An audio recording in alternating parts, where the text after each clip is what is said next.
Hello, everybody. We are live. Jeff here, the Aquatic Addicts Anonymous show. We was waiting for David to show, and he may be having some difficulties coming into the stream.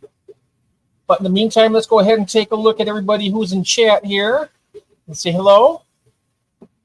Let's see here. My mouse is kind of playing up on me a little bit here, but we have M&C Aquatics. Hello, Mike. We have Channel 4 Fish. That's Steve. Hello, Steve. We have Collaboration of Curiosities. Hello, Adele, all the way from Australia. Homer the Clown Trigger from Austria. Whoops. And I have a couple messages on here. We have Christine, Sweet Acre Koi. We have Red Laser from Canada. And we have Jamie Palladino. Welcome. A new friend that I just met through Christine's channel. And I've been watching some of her content, and I'm really enjoying it. Welcome to the live stream, Jamie. And then we also have Carl Works. Hello, Carl, my friend. Good to see you. Stephen P., My Fish Tank Aquatics. Hello, guys. So welcome to the live stream. And we do have a special guest. I'm not sure if he's having difficulties making it in, but we have, hopefully we'll have David here from from Horizon Fish Keeping. He was here last week and he had some difficulties. We had Chris Stubbs that did his tour of his property and his koi ponds and everything, and it was really fantastic. And then he was supposed to be the second half of it, and his internet kind of let out on him. He had a test on a test stream yesterday, and it really came across quite nice. So hopefully it's just maybe a matter of being late. I hope he's well. I hope everything's all right with him. But we will just go ahead and continue on. And we have Eduardo, Master Aquatics. Welcome, Eduardo. And my wife, Kathy Pelham. Hello, Kathy. Thank you, dear, for stopping in.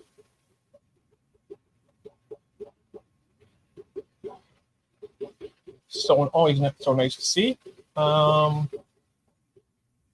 We have Gabriel's Glass Boxes. Hello, Gabriel. Okay. I just got a message. Let me see if that was him. No. All right. Well, we were going to have a tour. I wasn't really prepared for much of anything else, but what I will do is I'll drop the link into the chat, and if somebody would like to join me up here, or if you have any suggestions you want me to do, just let me know, and I can probably always link up my phone and run around. My tanks aren't in the greatest of shape, but I could always do a little tour or something. But I will go ahead and drop the link into the chat right now. Okay, it's copied.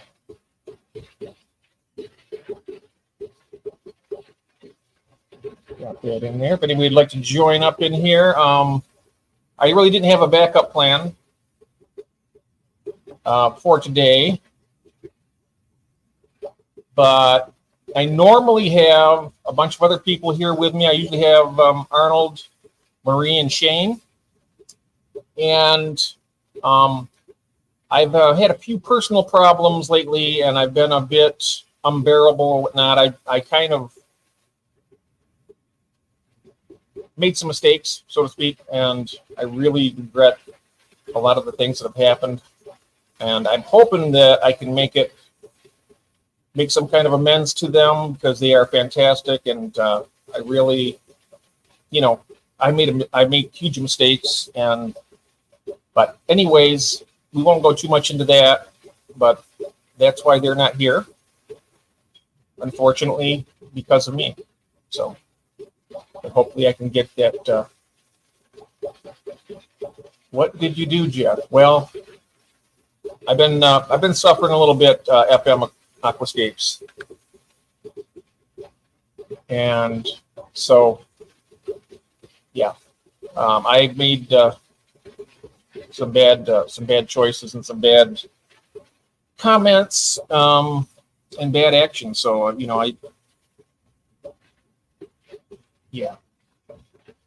I hope I can work it out. Yes, thank you, Jamie. That's very, very kind to you.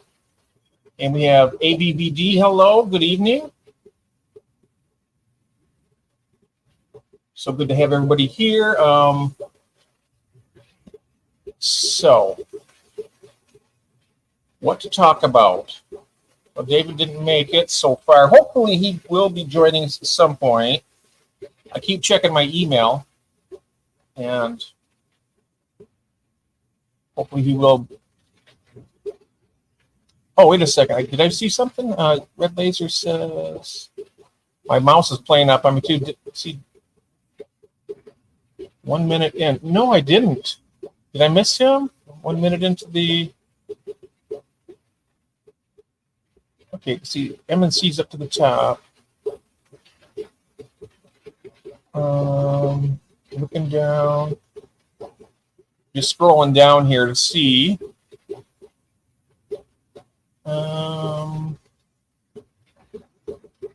Hey, Jeff, I need the link in email. Oh, okay. Sorry about that. Let me go ahead and get that to you. Sorry about that, David. I thought I sent it to you already, but I must have forgotten that. Let me get that. Copy it. I'll get this right over to you, David. I'm very sorry about that. Send it to email.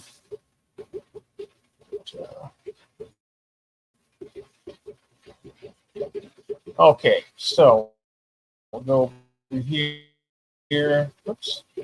Email.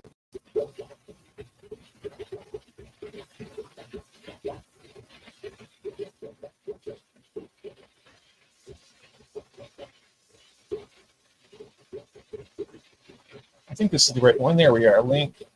All right. Now I'm going to paste it and send it to you, David. Very, very sorry about that. I thought I had sent it. That explains a lot. Yeah, about a subject. Okay. All right. Okay. Okay, I sent it to him. Oh, there he is. That was quick. Hey, Jeff, you're all right. Oh, hey, hello there. I thought I just sent you the email, so. Yeah, I've managed to grab it. I might just have to have a fiddle around with getting my other phone set up just so I can see the comments on there. But I can join usually by the emails. A lot easier to join on, but I've just joined off the link on the chat, so hopefully it's coming through all right. All right, doing all right. Yep. I was just explaining to everybody we've got a nice tour set up with you. Now I had a question. I got some questions for you. Yeah. I was going to check with you. Did you want to have the question and answer first, or do you want to do the tour first? Because I noticed that a lot of the questions that I have, you're going to answer them probably during the tour. So yeah, more than likely, yeah. It'd be easy to go around and so answering then. Okay. So if you want to, we can go ahead and run some of the questions by. First of all, you haven't had a chance to see anybody in the chat, really. I don't think too much. We'll just run through the chat again. If I could just have about 2 or 3 minutes, Jeff, and I'll set up my laptop or something else as well. I can see the comments as are coming as well then. Oh yeah, take your time. Yes. Yes, I'll jump back on with you in a couple of seconds. I just want to set up the laptop as well. That I can see the comments as well. So sure, that's great. Okay. Perfect. All right. Very good. We're seeing here, no backup plan is a plan. Yeah, that is. That's me. I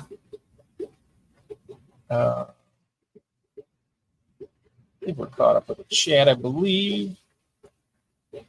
Let's see what Steve's saying. Are those sponge filters actually operating on the right-hand side? No, that one right there is right back here. No, that one is in the tank just to get the beneficial bacteria. So when I set up a new tank, I'll take that out. I'll actually swap that one out for one of the sponge filters that are already in there. And then I'll take the dirty one and I'll put it in a new tank because it's already loaded with the beneficial bacteria, and that way you can start a tank, right away. I've got a lot of spare sponge filters in my tanks just for that purpose, and that way I can set up a new tank really, really quick. And so yeah, that's why I got those there. And I'm gonna go and put on a little bit of music here.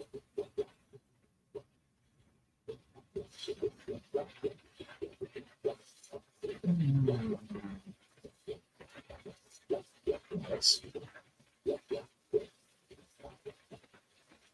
My mouse is broken also. I got to get a new one here, so it really takes me a long time to scroll down and do anything. I don't know why, but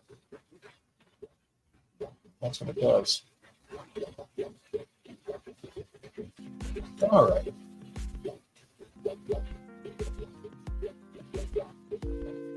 So David's getting set up for this tour. It's going to be I seen a little bit of a preview of it yesterday. And it's going to be pretty nice.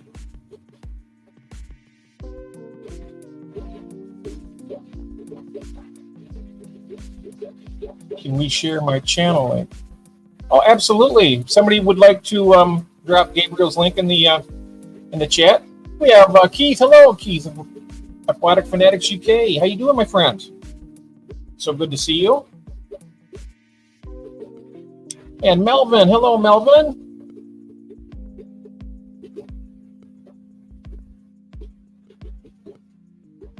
I tried to duck out early, but I'll watch this, grab the links of anybody later, and hit me. All right. Well, thank you so much, Jamie. I really appreciate you stopping in here, and hopefully sometime we can have you on here as a guest. That'd be great. You have a nice day now. Right, Jeff, I'm back. I should be all able to right. see now as they come on. All right. So, did you want to do the questions first before the tour, or how did you want to do that? I can start doing the tour if you want, and then just ask us questions as we go if you want. That sounds great. I'm going to go ahead and put you on the big screen then. Okay. And you just take your time, and when you're ready, I'm still here. I'm off to the side. Yeah. Right. So mostly in my fish room at the moment, I'm doing the epistogrammas because they're the fish that I can sell mainly to the suppliers that I sell to. So in this tank just here, we've got the epistogramma cockatoides or cockatoo.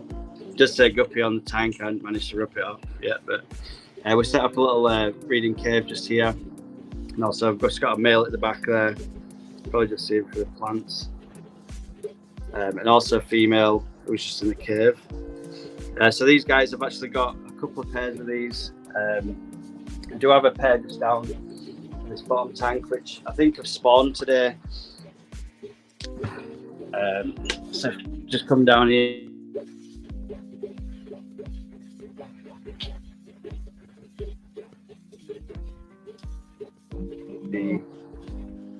There's just a big cluster of eggs at the back there. Oh, nice. Those are the cacatoides, right? Yeah, she's actually spawned this morning. So I'm not sure if the snails are going to be an issue. I've had a few spawns of these, and the snails have been attacking the eggs. So that's the female to that one, and the male's just hiding at the back here. Oh, nice. So they're the fish I've been doing at the moment. Hopefully you can see it all right, Jeff, there. Yes. Yeah. Yep, also, we've just been doing some... Sorry? Oh, I'm sorry. I'm saying I can see. Yep. Yeah. Also, we've got the rams just next door. So I've been trying to breed this fish for just over 2 years now. And I've been really unsuccessful until I got a male and a female, which I'll show you in a moment, which were just so productive with spawning every week. They were putting out eggs. And these are the rams that came from them too. So I think there's about 50 fry in this tank. Well, I say fry, they're actually quite a good size now. But there's tons of these guys in here just growing up. And because they've been spawned in my water now, these would be good to keep a few back just to make as a breeding pair. And what I'd usually do is I keep sort of a male and a female, and then I'd purchase a male and a female to change the bloodlines. Obviously, is to stop them from interbreeding then. If you've got any questions, Jeff, I can throw them in now if you want. Or okay, well, all right, I'll pop one up here. I'm going to pop one of the earlier ones. Okay, I got one here. You just showed us some of the breeding you've been doing. What is your go-to food when you want to get your fish breeding and get them into breeding condition? Yeah, so if I'm conditioning the fish, it depends on what species it is. Usually, I always use the brine shrimp. So I've got a brine shrimp patch just up here. If you turn the light off, you might be able to see a little better. So I use the this brine shrimp patch, the 2 litre one. And I've also got a generic Chinese type, which is not on at the moment. I've just disconnected because we've just been using the one patch of it, just because of the amount of fish that I've got in the fish room at the moment. I don't need to have 2 on at the moment. I do also use a lot of frozen foods. So I use frozen brine shrimp, bloodworms. I also use like mosquito larvae as well. I've got tons of that stuff. And basically I'll feed twice a day. So I usually give them a dry food, and I'll also give them some sort of high protein food. So the baby brine shrimp or bloodworms or something like that, you know, with the frozen foods. I also use a lot of things like this. This is a really good food for, I'm not sponsored by these guys, but I use this Better high protein pellet. And this stuff's really good. It's made for better fish, but the protein level in it's like, I think it's somewhere like 70% protein, which is really high for a dry food. So if you guys can get hold of any of that, it's absolutely great. And I go through tons of this stuff while I'm conditioning fish. What is the name of that? The brand of that? The brand of it's Better, and it's just high protein fish food. But the content, I don't know if you can see that there. It's a really high protein content. So I use a lot of that stuff when I'm conditioning the fish. And I also use a lot of this stuff by NT Labs. It's probiotic tropical stuff. This is really good as well. Brings out the colours in the fish quite nice. But I usually use, it's just a mixture of dry foods and frozen foods. I think the key to it is to get a balance. To not these probably won't get many spawns coming off, but if you use sort of a combination of the flake and the frozen and then also the live foods, the brine shrimp, that tends to trigger them quite well. I've found that works for me. So just in this tank here, we've got a 40 breeder. This is just a little grout tank that I use. It is slightly decorated, but I tend not to put too much things in, so I can just pull out the wood. And there's only really that plant and the Vallisneria at the back. So when I want to catch the fish out to sell, what I'll do is I'll just pull these bits out, and then I can get the big net in there and catch them out. So this tank here, we've got about 40 to 50 blue rainbow fish. Or I think there might be blue or turquoise species, but I bred all these in here, and they're doing quite nice. I'll see if I can zoom in a little, just to get a better shot. There's a bit of a reflection because the lights are on behind me as well, but these guys are doing awesome. Oh, they are. And after these for my rainbow tank in the house as well. Just next to that, we've got the fry system that I use. It's very basic, really. We've got the hatch outs here. So when I've got eggs in the fish room, I usually put them in these 2 containers. This one's for water with methylene blue, and this one's for clean water. Just next to that, I've just got a little tank here that I would usually put the next step up from these into there. But at the moment, I've got an Epistogram agassizii. It was just in this cave. You can't actually see because there's a bit of mulm on this water line here, but he is in there. So he's just a bit of an aggressive male that I had to separate from my breeding system. So I'll be finding a female for him at some point and breeding him out. Just next door to this, we've got this container, sort of plastic tank, whatever you want to call it. Real basic setup. And we've just got a heater and a sponge filter. And then just in this tank here, we've got about 100, maybe just over 100 betta fry just in here. So you can see that the tanks that are set up are very basic. They're real mole mess. So there's like loads of Indian almond leaves on the bottom. There's snails everywhere. And it's just because I feed so heavy when I'm trying to grow the fish up. These guys are getting like baby brine shrimp 3 times a day. Loads of flake food. So I usually give them first bites as well. And you can see there's tons of these guys in the bottom there.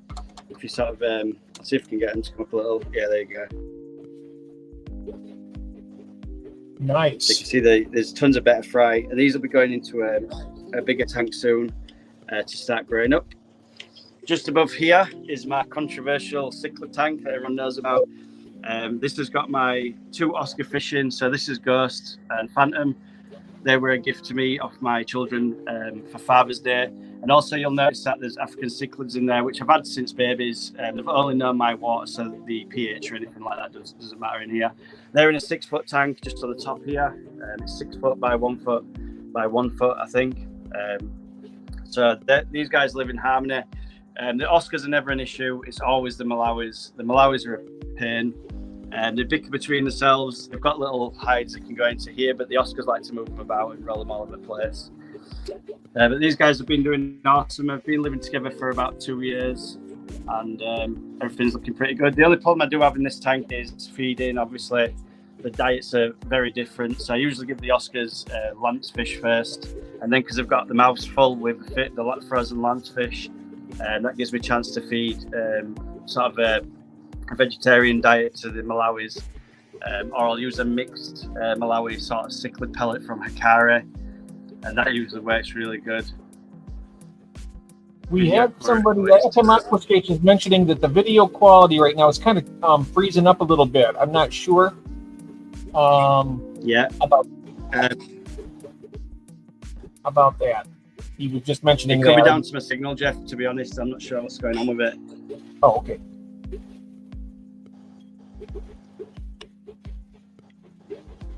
Is it okay for you, Jeff? Is the signal good or?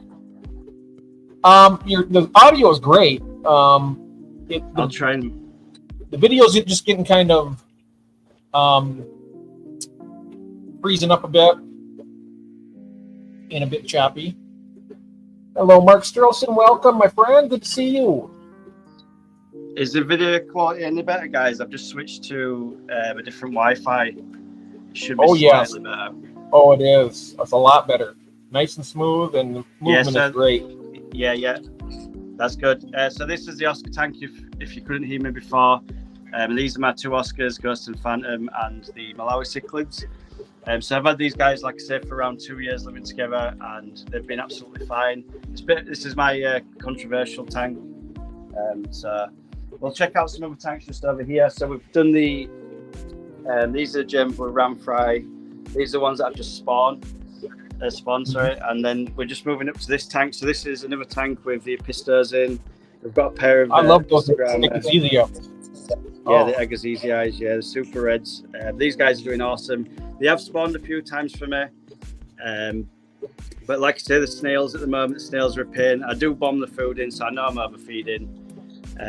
So there's plenty of snails in there at the moment, and they keep eating the eggs, I think, the ramsons. I'm not 100% sure if they do or not, but they tend to be disappearing. But it could also be the parents eating them while I'm away, and I'm just not noticing. So, but these guys are doing awesome as well.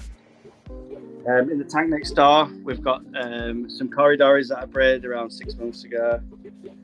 These guys are the corridori pandas. They're actually all hiding at the moment. I'll see if I can get them out. So these guys are bred a little while ago. Some shrimp in there. There's cherry shrimp in all my tanks. They might go a bit nuts while I've got these. But I bred these guys out. I did actually do about 150 of these pandas, and I just managed to keep about 20 for myself. And these are just my next brood stock for the pandas. Just next door to here, we've got another shrimp tank. This was set up to be a dedicated shrimp tank just for cherries. And I set it up, and then I realised that some of the blue rainbows in the other tank looked a bit different to the rest. And I actually found out that there was the Praecox rainbow. So I've brought the Praecox rainbows from the blue rainbow tank, and I've just put them into this one to grow them out a little bit, and hopefully make another brood stock for my rainbow fish. So hopefully I can bring these guys on a little bit, and they'll lay some eggs, and we'll be able to breed some more Praecox rainbows.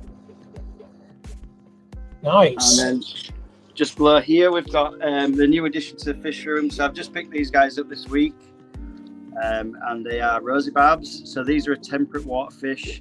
I've never actually kept any temperate water fish before. So this is new to me. I've just set up this little tank. I'm going to have a little go at breeding them, hence why there's a lot of acrylic wool in there. But these guys just looked awesome in the shop. They popped out to me, and I just thought I'd pick some of these up and just do something a little bit different with my hobby. So I've gone to temperate water for these guys. So these guys I think they go from about 19 degrees Celsius to about 23 degrees Celsius, and they look pretty awesome. Just a bit of a colour flash from the fish room, something else to do, and just tick them off the list of fish that I've kept, really. But they're looking pretty good.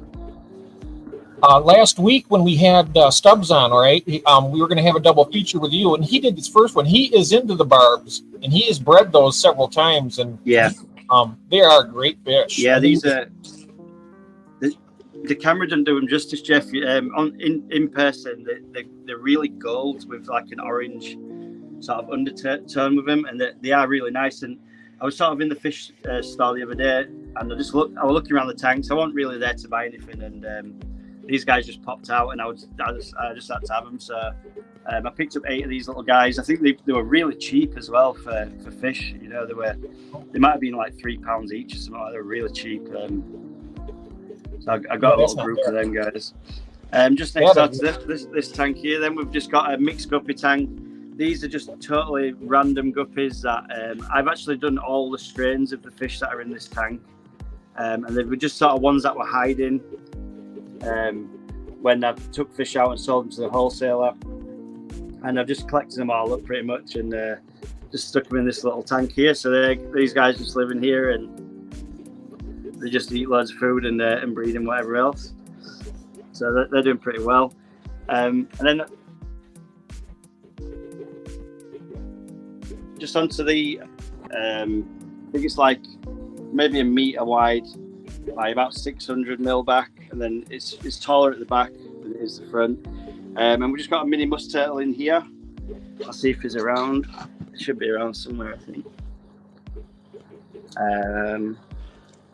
He hides pretty well, so I might not be able to get him out today, but there's a mini musk turtle in here, and I've also got a ghost knife, a black ghost knife fish, which he just hides at the back here. Oh yeah, Arnold has one of those. Yeah, so I've just got him in here for now. Oop, it's just stuck in the tree there. I can see his tail sticking out. Yeah, the white markings on it. Those are beautiful. Yeah, so I've got him in here. He's not very big, so it doesn't bother the turtle at all, and the turtle doesn't bother him. So I've just got him sort of, he likes to get stuck in this tree a little. I'll see if I can get him to come out.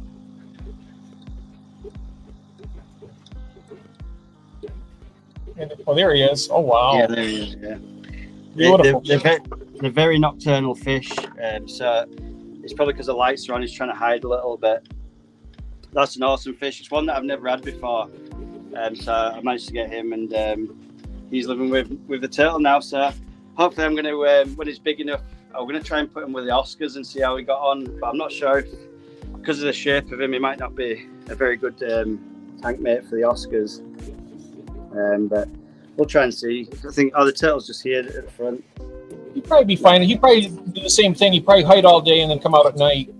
Yeah. So here's a little turtle, a little mini musk turtle. I'm actually going to name him. If it fits in the Oscar's mouth, I can guarantee you that the Oscar will eat it, because I had a Chinese algae eater about the same size, and my Oscar was about the same length, but it fit in its mouth, and it took it like 3 hours. When I came down, he was already half gone, so I couldn't really get it out. But They will eat anything that will fit in that mouth. Yeah, the Oscars are keen feeders, especially because I feed them lancefish as well. They tend to go for fish. So anything that's the same shape as a lancefish, they'll usually try and get to pretty sharpish. So they are beautiful fish. I love the Oscars. You've just got to be aware that if anything, you can't really mix them with anything, much smaller than sort of, I'd say a big rainbow. But the mix that I've done with the Malawi cichlids, everyone was sort of saying it can't be done, and I've done 2 years with it, and it's been absolutely fine. They never attack each other or anything, so it's been really good. And especially because they were gifts from your kids, though, so that's extra special too. So yeah, so I sort of had to keep them. Then they're my pets. They're pretty much the only fish that I've named in my fish room. So everything else in the fish room is sort of for sale, and they are my pets still, but I'm breeding them for profit to build my fish room. So it's going pretty well. I've been building the fish room now I've lived here for 6 months. So everything that I've done here, this was an old tool shed originally. So I wish I could show you a picture of it before, like flash a picture up, but obviously I can't at the moment. But all the flooring here was sort of like chipboard, and I laid all this flooring down. I know it looks a bit of a mess, but I've been doing some work in here. Still got to board the ceiling off and paint this, but I've got the air pump in now. So there's all the tanks on here. And then we've got obviously the parrot paludarium at the front. And then I've just got sort of like all my mess area down here, my food and salt for the brine shrimp hatcher, the big tank just up there, and some filters and things up there. But it's coming along nicely. I think I've done more. I've done quite a lot. Say that we've been here for only 6 months. I think it'll improve vastly once, because I'm going to change all this out. It's the first fish room that I've ever done. So I was sort of just ram any tanks in at first, but I think I'm going to bring these shelves out and I'm going to put some of these 20 gallons on end, so I can fit more tanks across the top. And then I'm going to put 3 bigger tanks on the bottom. I won't mind like a 4 foot and then 2 3 foots on the bottom to grow some fish out. And there's also plans. I'm thinking about putting a tank across there, like a 40 breeder maybe. And also I boarded off the bottom here, but I think I might take this out now and have 3 40 breeders on top of each other, because the fish room is just constantly spawning. I'm getting I'm getting too many fry for what I can handle at the moment, so I need to make more room for grouse and things. I might be able to get a better shot of the cories. Breeding fantastic. I'm telling you, the success you're having with your pistos and your bettas and everything. It's going really well. So I've got the rams here as well. So this is my German blue ram breeding pair. This guy's awesome. That is absolutely stunning, David, that ram there. Yes, look at those info fins on it, how long they are. Yeah, I think this is it's a German blue ram, but I think they call it like a super red because it's got the really red face. So it's like a super red German blue or something like that. You can just see the females just at the background there. She's a lot smaller than he is. But these are the parents to the rams just here. So all the babies have come from that pair.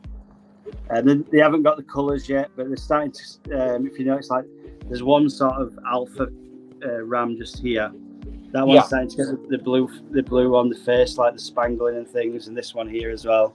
There's the 2 or 3 that are slightly bigger than the others that I might have to move to a different tank just to grow them a bit slower, than because they're taking the lion's share of the food at the minute. So if I feed the tank, the bigger ones are muscling the smaller ones out a bit, and so I might just have to move around a little with that.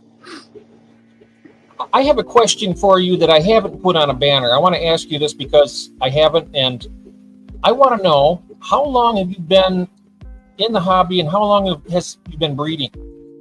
So I originally got into the hobby. I got my first fish tank. I actually swapped it for a PlayStation when I was about 18 years old, and then I moved to a different property. So I had to get rid of the fish tank. But it were always sort of in the back of my mind that I wanted to get another fish tank and I wanted to look at the hobby again. So around 2 years I've been back in the hobby. I bought a tank, my planted tank, one of my planted tanks that are in my house. I bought that about 2 years ago, 3 years ago, maybe maximum. And I actually bred some calico plecos by accident. So I bought, I got the calico pleco eggs out, and I looked online to see how to hatch them out, and I saw that you had to use a tumbler. So I bought a tumbler, hatched them out, and from that day, then after hatching them plecos, I was just obsessed with breeding fish. I just wanted to get fish, more tanks. I started my YouTube channel so I could show what I was doing, and I just started from there. And then obviously a couple of years down the line, I ended up with what I've got now, which is like 26 tanks or something like that. So I can show you the ones in the house as well. We'll pop in there in a moment. I'll show you some of the That's some of my other questions I had about how many tanks you have. But before we do that, I do have one question I popped up here on the banner. Yeah. And you mentioned that you sell you breed your fish for profit. So when you're breeding your fish for profit, how do you approach your LFS, or how is it that you sell your fish? And what are your it's quite difficult to get into selling fish, because a lot of fish shops have got a lot of quality breeders around them usually. So the way I'd approach them is maybe get some of your fry, take them down to the store, see what they think about maybe giving you some store credit if they accept, you know, if the fish are good quality and you can do them at a reasonable price where they can make some profit. You could sort of go in and say, look, I breed some fish. I'm not a business of any sort, but I've got some fry at home, and what would you say about sort of, I'll give you the fry if you can give me some shop credit. That usually works. I mean, the way I did it was similar to that. Getting to know the community as well. So going into the stores and speaking to the shop owners really helps. If you can go into the stores and sort of say to people, get to know the owners really well before you ask if they want to buy any fish. That's a real good one, because I got to know the owners of the shops where I live, and that really helped when it came to selling them, because I didn't actually know the guy that owned the shop had a wholesalers as well. So after getting into conversations and finding out that he also had a wholesaler, I sort of approached him at that point and said, well, what if I could supply you with some fish, and we got to sort of an arrangement then where I grew out the fish and basically sent him a video. We arranged a price, and then he'd sort of come and pick them up, and then he sells them to the shops. And so it works out pretty well. And also the shop where I sell, he only buys off of breeders, so off the hobbyists. He don't buy from these massive farms and things like that. So that worked out really well for me. But if you can get to know the local shopkeepers, that will always help you when it comes to selling fish. Walk into a shop with a bag full of fish that you've bred, saying, you know, how much were you giving for these? Usually won't work. You need to build sort of a bit of a relationship with the shopkeepers first, and that'll get you on to selling some fish then. We have a member of the chat asking a question to you. Is it possible to order fish directly from you? Not at the moment yet. I will be doing some sort of eBay store at some point. I do want to get some of the bigger tanks set up first so I can supply more fish. But yeah, at some point I will be doing sort of an eBay store where you'll be able to buy some of the fish from us, and hopefully you guys will be able to pick them up. Yeah, I sell on Get Gills here, but I don't have. Well, I haven't really. How am I going to put this? My African cichlids breed like crazy, right? And I have 475 gallons absolutely chucked full of them. Okay. Yeah. But they're not popular anymore. They used to be a hot item, but it's taken up a lot of my tank space. So I have limited breeding capability in what I have left here. But yeah, it's difficult with the cichlids. I mean, I remember we were talking about this the other day, Jeff. The African cichlids as a whole, they were really popular a few years ago, and now they just seem to. You can't give them away pretty much. That's the reason why I have the big Oscar tank there, and that's just because I couldn't actually give the fish away, so I ended up with a mix like this, and then I just thought I'd give it a go, just seeing how they get on together, and they're doing really well. So these guys are absolutely. You have a red zebra there too, I see. Yeah, zebra at the back there. Yep, the big orange one there. Yeah, I got a whole tank full of them. Yeah, and then there's the OB. I think this is called a scraper mouth OB or something like And then there's a couple of these blue guys as well. Mangano. It's called a Mangano cichlid. I've never actually known the names of any of them. I knew the orange ones were zebra. This not that one. This one. Yep. Then you got a cobalt blue up there. I see you have a cobalt blue, and you also have a yellow lab. Yeah, the cobalt blue. I did have two of them, but this one's really aggressive. Yeah, that's the Mangano right there. That's the most aggressive one out of the lot. He's really aggressive. He has got sick at the Oscars sometimes, like when he's having a bad day. It's very rare that they fight with each other, but every now and again they'll get a bit nippy and stuff, but they don't seem to bother each other too much. That Oscar's stunning. Look at that. Wow. Yeah, this guy's, so I've had him from about, they were probably like maybe an inch in size. So they were really small like this. And then obviously this is like 2 years old now. He's been living with me for 2 years. And this is the same age as well, the Black Tiger Oscar. They're really peaceful. I didn't want to keep Oscars originally because I always loved Oscars, but I never thought to buy one myself. Obviously, it was my children that got me this for Father's Day. So I ended up with two Oscars, which I wanted, but I was sort of like, I was a bit wary because I heard they were so aggressive, but I've never seen these two fish aggressive with anything. They're really, really calm. The only time they show any aggression, not even towards each other, it's just towards me when I sort of like, when I drop a lance fishing, they'll try and bite my fingers off. But they're pretty nice. Oh, they are. I've never had any too much issues with them. The only thing with the Oscars is their voracious appetite. Oh yeah. Other than that, as far as aggressiveness, they've never really been. I mean, they're aggressive eaters, but as far as attacking another fish, I've never really noticed too much. They are maybe a little bit territorial, but nothing like a red devil or a Jack Dempsey. They're a lot more aggressive. So I keep this tank, like you can see, it's all moldy. I keep it bare bottom, and it's got loads of algae in there. But it's the only way I found I can feed the Oscars, and because they just create so much mess. When I had gravel, I couldn't gravel back it enough. So I just do like massive water changes, like 80% water changes, like every week or twice a week if I have to, and just sort of monitor the water quality in here. So they do really well. They do all right. Yes. We're getting a lot of compliments on your fish out here in the chat. Everybody's seeing how beautiful your fish are. And we have a solid the Oscars are beautiful, she says. Yeah, the chats I can't see, Jeff, at the moment. Oh, yeah. I'll try and, if I see anything notable, I'm trying to pick them up and tell you. But we're getting a lot of compliments on your fish. My wife was telling about the ram. Yeah, the ram is beautiful. Oh, stunning.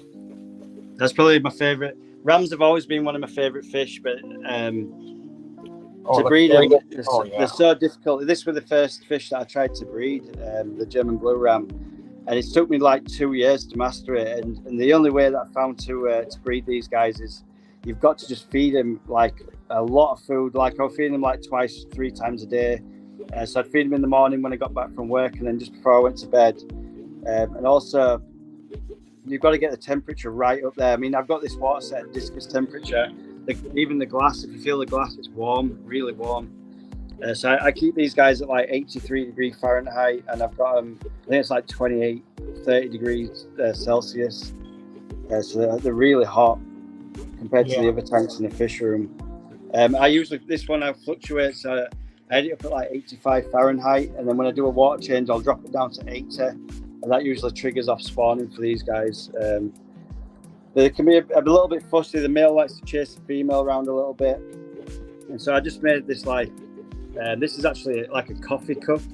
And I've just cut in half with an angle grinder to make like a little bit of a hide. Yeah, you can see the red there, like the red nose is real nice. Oh, they are. The rainbow fish as well. I love to do the rainbow fish. So these blue rainbows that I've been breeding here. I've actually got the parents in my Bozemanite tank in the house. I'll actually switch over to there in a moment, and I'll show you some of the tanks in the house as well. You can have a look at them. Sure thing. I'm loving this tour, Dave. I got to tell you, I'm so glad we were able to get you back here this week. This is fantastic. Yeah, so these guys, I think they're called the blue rainbow, but I'm not sure if the blue rainbow is the same rainbow as a turquoise rainbow. This is the first time I've actually bred this species, this type of rainbow. I've done the Bozemanis, I've done the Praecox, and then I've just started doing these ones as well. The rainbows sell really well. I'd say if you're going to do any fish to breed for profit, the rainbow fish is really, really easy. So I've got these Praecox here. So these are the Praecox rainbows. These are really small, but if you notice, I've still got a mop in there. Because what happens is with the Praecox rainbows will breed when they're really little like this, and if you can just leave it a couple of days, every time the lights come on, and I mean literally every single day, the females will be putting loads of eggs in the mop, and over a week you can have over 200 rainbow fish eggs in this mop, no problem. Even with, I think it's 2 males and 4 females in here, and that's like a really good balance. So when these guys start spawning in this mop, you've got 4 females laying eggs every morning. You can easily have 100, 150 eggs a week out of that, and they'll sell for good money as well, because it takes so long to grow up into adult. When you can sell them as adults, usually put a lot of time and effort in, so they'll bring you some pretty good returns back as well. Now with your rainbows there, do you take the mop out and then have the eggs spawn in another tank, or do you remove the eggs from the mop into a container? Yeah, so what I'll do is I'll take the mop from here, and then I'll lay it down in one of these. So I'll lay the mop down. I use like a wine bottle cork to make it float up, just like this one here. Yeah. So that's like a wine bottle cork just on the acrylic wool. So I'll take the cork out of the wool, and then I'll lay them down in one of these containers with a little bit of air on it. And then eventually, after about 5 days, you'll see the fry on the top. So I'll usually leave it for around 5 to 7 days in here, then pull the mop out, and then the fry will be in there, and I'll feed them in this tray for probably about 4 or 5 weeks, 6 weeks even sometimes, because the rainbow fry this really slow to grow up. And then I'll usually just pop them in one of these tanks once they get to a decent size, and then I'll breed them up. I'll grow them up in one of these tanks until they get to sort of about 1 inch, and then probably drop them in one of the bigger tanks then to grow them up a little bit more. But the rainbow fish are really slow growers. So like I've had these, the blue rainbows that are in here. These are probably about 4 or 5 months old, and they're still maybe 1 inch long now. But like I say, they bring good money. So it's worth putting the time and effort in to do the rainbows. And like I say, if you are trying to breed for profit as well, you want to grow them as quickly as possible. So I mean, I bomb these tanks with brine shrimp all the time. Baby brine shrimp's one of them that it'll grow fish up really quick, and that's what you want. So I'll just switch the camera off a second, Jeff. I'll go into the house. Sure. I'll show you some of the tanks in the house. So I'll be back with you in a moment. Take your time. That's great. It's fantastic. That is a beautiful tank right there.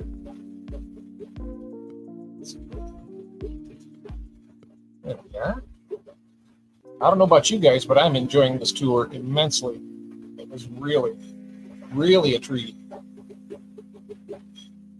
I cannot believe, I've been in this hobby for, well, it'll be 50 years in August that I've been keeping fish, but I haven't only been breeding, to be honest, breeding fish probably, I don't know, what has it been, Kathy, about 5 years, something like that. I've been right before COVID, I think, like 2018, 2019, something. But David has got this breeding thing down a whole lot better than I maybe ever will. Oh, he's back. Okay, here we go. Back on the big screen. One moment. There we are.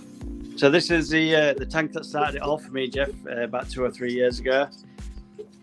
So this is a 150 litre fully planted scape tank. It was a generic shop tank when I originally got this tank. So it had like a black plastic lid on, the T5 tubes inside, and it had like a weird background. I bought it second hand. Like I said, it was just a generic tank with just a stand underneath. But I didn't like that, so I ripped it all down, managed to get these pendant lights up here. We painted the background black. I've got the piece lilies just coming out the top here in the baskets. And I think there's around 50 species of plants in here, just random. I can't remember all the names to them, but I'll try and get through as many as I can. So there's we've got hairgrass at the bottom, Liliopsis brasiliensis. I always forget the names when I'm on camera. We've got Amazon saw just at the back here. Simonsis 53B, Cryptocorne, Wenti, I think. We've got stargrass there. We've got the jungle the giant val, at the back, and the standard Vallisneria. We've got some. I think I can't remember what's on top now. There's some sort of floating plant on top there. I can't remember which one it is. I think Salvinia, maybe. Salvinia? Salvinia, that's the one. Yeah, Salvinia. It's also mixed in with a bit of duckweed because I don't know, duckweed is a bane of my life, and it's everywhere in my fish rooms and the house tanks, and just gets on the nets. We've got some Java fern, standard Java fern at the back there. We've got some Java fern. Can't remember this one either. Begins with a W. Is it? It begins with a what?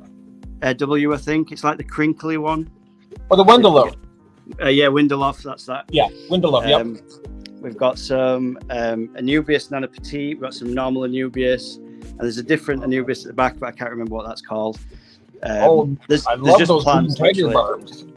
Yeah, we've got the tiger barbs in here, so these are quite new to me as well. I always love the green tiger barbs. Let's see if we can get a decent shot of these guys, because these lights are really bright. I love those. Those are, the coloration on them are just... Yeah, they're really cool. This is probably one of my favourite fish. I never actually had a chance to keep it, but when we moved properties to this house 6 months ago, I really wanted to get these, because obviously the tank was emptying because I had the fish room starting up, so I could move some of the fish over. And these guys are awesome. So we've also got in here quite a rare live bearer. So they're sometimes called the glitter fish. I know them as Lemia perugia. So these are quite a rare live bearer to find. And these guys are really fast, so the tiger barbs are no match for the speed of these. They're quite hard to film. They're a bit like guppies. They dart around everywhere, and I think there's about 10 of them in here. And I've got some in the fish room as well. These breed like guppies, and they're super quick. Like you'd never be able to catch these Lemia perugia out of this tank with the plants in there. But it looks awesome. You know, this is in my living room. I've got the nice lights. It's really relaxing to have in the living room. So that's one of the tanks in here. I'll just move around and see if we can get to some of the better tanks as well. My partner's better tank's actually turned off at the moment. Sure thing. So this little tank here is not looking too cracky at the moment. He's had a bit of an illness and quite a bad eye infection that we've been trying to treat. So he's had some medication in here, but he's been sick for around 5 months now, and we just cannot get him back to normal. I'm not sure what the eye infection is. We've tried loads of medication. The problem is in the UK, a lot of the medicines that you guys can get in the US, we can't actually buy here. So you start using like herbal remedies, and I mean, I use a lot of salt baths and things like that. So salt's probably the best medicine that we can get in the UK, but he's all right in himself. He's got the problem with the eyes and stuff, and we've been trying to figure it out. And obviously, there's no fish vets in the UK, so we're sort of playing a guessing game. So this tank's my partner's tank. She's got the betta fish in here, which she's had for about 2 years, maybe something like that. So it's quite an old betta fish for us. And there's also some panda corridoras in here, probably hiding away, that I actually bred probably about 2 years ago as well. You can just see one down the back here. Yeah. I see it. And then we've just got another 2 betta tanks here. So there's another one of my partner's bettas just here. Looks like he could be asleep at the moment, just laying down on the substrate there. They do relax quite often. Yeah, this one's just relaxing. And this one my partner fell in love with. This is from the last batch of betta fish that I bred. So this is one of my own betta fish. And she fell in love with this one. And she wanted to keep him, so we set up a little tank for him. And here he is. Stunning! Look at that betta. Oh my! So this is one that I actually bred on the last batch of betta fish. Look at the white socks on the ventral fins down there, pointing down the points. Yeah, they're awesome. I love that. Cool. That is gorgeous. I think they might go away, the white socks, when he gets a little bigger, but it's a really nice color. It's sort of like, I always call it like the American flag colors, the red, white, and blue coloration, but he's awesome. We do have a quick question for you. I didn't mean to interrupt you there, but Glenn is asking about in your Limia perugiae tank, do the barbs eat any of the live fry? Oh yeah, that's they do keep them under control a little, yeah. I'm sure a few still make it survive each time they breed, though. I mean, so the about.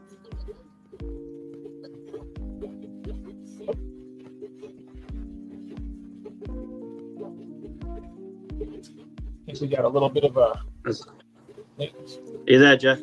Yeah, I'm here now. Yep. Yep, great. The tiger barbs do take out some of the babies. You'll sort of notice them on the top, and then what happens is the tiger barbs are too quick for the fry. But as soon as the fry there's always going to be fry in the Limia perugiae tank, because they just breed like they're really, there's tons and tons. If I just sort of left them alone in the tank without the barbs, there'd be thousands in that tank within 3 months or something like that. There'd be like 10,000 fish in there. So it does need the sort of the balance of nature. So the predator with the fish there. So otherwise, I just have too many of them. I just can't get over that male rate. He is just stunning. My goodness. Yeah, I'm growing him up at the minute. My partner doesn't know yet, but I'm going to try and breed this guy with. I want to get a blue alien female to breed with him, because he's got sort of that alien scale pattern to him. I'm not sure if it's part of his long-term genetics. Like what would have been his grandparents sort of thing. I don't know if that was if he's got some of that in his genes already. Oh, I better make some. Then we'll just move around. This is my big tank in the dining room. This one's 550 liters. This one's my rainbow and angel tank. So I've got the angels just here, which I'm actually growing up. You just have to excuse there's quite a bit of green spot algae on this tank because we're in the conservatory, so there's light coming in. With it being summer, it brings the light in. I have to clean this quite aggressively on a regular. So we've got 5 Bosemani male rainbows in this one. These are the parents to the blue rainbows. So these two. I love parents. The Bosemanis are beautiful too. Yeah, they're pretty nice. The Bosemanis are pretty hard to film, but if we can try and get one in the shot quite close up. Yeah, there we go. So I've got them in here, and I've also got 4 angelfish. Sorry about the green spot algae, guys.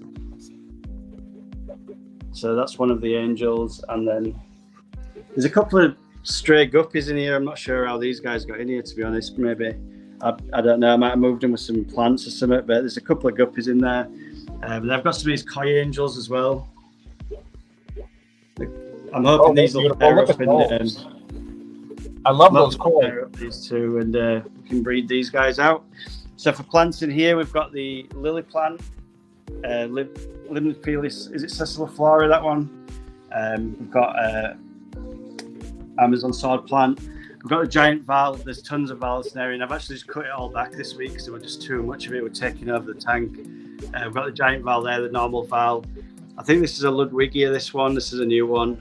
And this one was some sort of, I always forget the name of it, but I bought it as a China weed or something like that. It's a one that I'm not sure of. If anyone knows this plant, by the way, just give us that pennywort? I thought it could have been a pennywort or something like that. But it was advertised when I bought it as China weed, which I've not come across, Japanese knotweed or something like that. I can't remember what it is now. Oh, okay. Just trying to get a shot through. The algae's got really bad. I actually cleaned this 2 days ago, and it's come back real bad on the front there. That same thing happens to my tank too, in my firemouth tank. It drives me insane. It's just this one tank, but it's pretty nice. Oh, Dixon's asking, whose tanks are we looking at? This is, okay, I'm going to go ahead and pop this down. This is from Dave from Horizon Fish Keeping. If somebody could please drop his link in the chat for Juanita. You got to check his channel out. He has a fantastic I mean, we're looking at it right now. It's Fish Room, but check out his content. It's great. Somebody's just asking who you were, and I didn't. Yeah, I just saw that, Jeff. Yeah, a lot of my videos I do some breeding. I mean, I've only been on YouTube for about a year, so some of my original videos are a bit rough with the editing and stuff, and they're not the greatest. But some of my newer videos that I've been bringing out have got a lot of views on them for my channel, especially with it being such a small channel. I think my last fish shop tour got about 6,000 views. The one before were about 6.8 thousand views. So that's quite a lot for a channel that's only been going a year. And I've had some pretty good success doing the fish shop tours and also the breeding videos.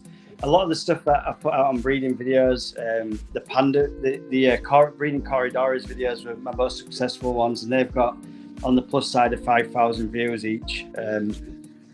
So they did all right. And also you've not made a bad video yet, in my opinion. Yeah, I've tried my best. I mean, I've never edited a video before YouTube. I didn't know how to sort of cut videos together, and I've never recorded anything about on me on the camera. So everything I've done, I've sort of self-taught myself how to edit the videos, and also just speaking on camera. Where that's quite a battle when you first start out. To sort of have a conversation with yourself and just the camera is quite strange. Homer. Sorry, I keep calling you Homer. I mean Rainer. I think it is a hydrocotyle species. I'm just not sure which type. It's very viney, and it's got like the clover type leaves on it. I'll pull a piece out, and I might be able to get a better shot when it's not underwater. So this is what it looks like out of. My lights are a bit bright for the camera. I've got the fluval plant light on there if anyone wanted to know. So I used to have the T5 bulbs on this tank, and I couldn't get the tubes to fix it. So,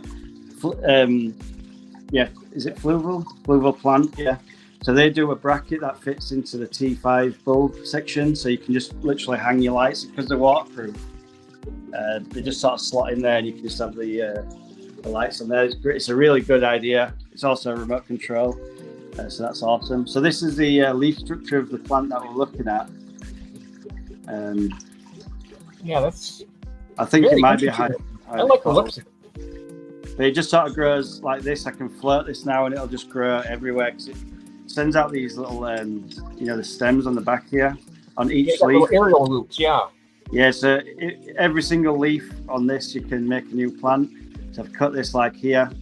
That's one plant, and then you can just do that the whole way down and just float it on top of your tank. You'll end up with like this again, which is pretty awesome. Because I've done a few bits in the fish room with this. I've just sort of popped it on top of the tank, and I just sort of float it around like this, and you end up with absolutely tons of it because it's so close to the lights on top of the water. I'll have to go back and look at the comments to remind myself what the name is. Glenn is saying hydrocotyle tripartita. It's a really nice one. It is. Again, this one I've actually bought them from a fish store, both plants. So that one and this one. This one's looking a bit worse for wear with the algae, but this is another one that didn't have a name on it. I'll see if I can get a little piece of that out as well, so you can have a look. But I think this one was. It's very pink underneath the leaves. So this is the other one. They didn't have a name on. They were just sort of in a, like in a cascade in the shop.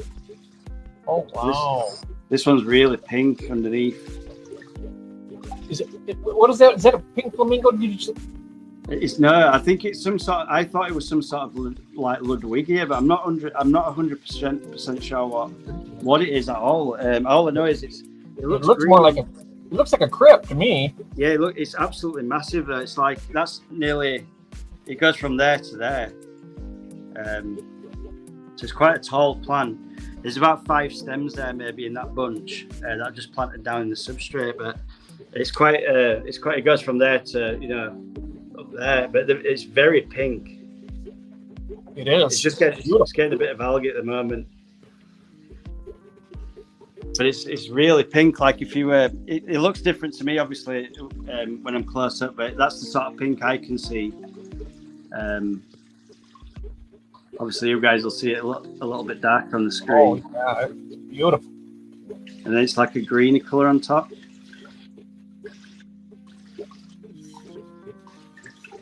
Yes, it's a really nice plant. It is. It's gorgeous.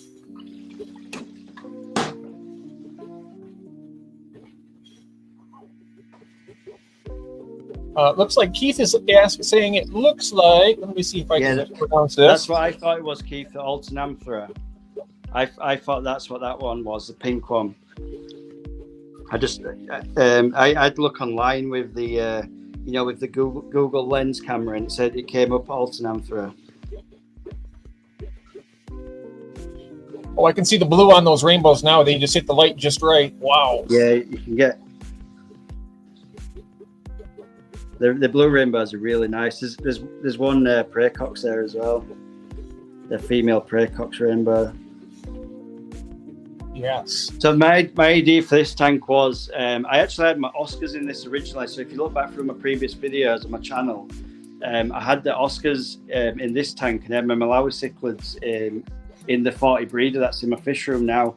But I really wanted to plant this tank because it's such a big tank and I could get loads of plants in there. I mean, it's quite a deep, you can't really tell on the camera, but it goes back like nearly 2.5 foot backwards as well. So because it was such a deep tank, I wanted to do a bit of escape in there. There's bits in here like this. I've literally placed that there because I'm hoping that my angels will breed and they'll lay eggs on this slate so I can have some more angels. But yeah, I'm hoping to just do this. I want to do it as a rainbow tank. So my next species that I want in here is the red rainbow. I'm going to put some red rainbows in there, and we're hoping to get some more Bosemani, because I know I've seen these Bosemani at sort of like 10 years old, and when they're really big, they're absolutely beautiful. They really are beautiful. Rainbow fish is my they're the fish that I really like. They're my favourite species. As much as I do microcichlids, I do like the rams and things, but they're just far too aggressive for like a community tank, I feel. So I'd like to do a rainbow fish tank in this one, and then I'm hoping, obviously, because I've got a long time with this tank, and rainbows take so long to grow. So what I'm going to do is I'm just going to get some rainbows in this tank and just let them grow and just watch them grow and watch them get bigger. Oh yes, I love that tank. It is absolutely. I can sit and watch that for hours easily. Yeah, this one in my living room tank. I mean, this from this sort of angle looks absolutely mint.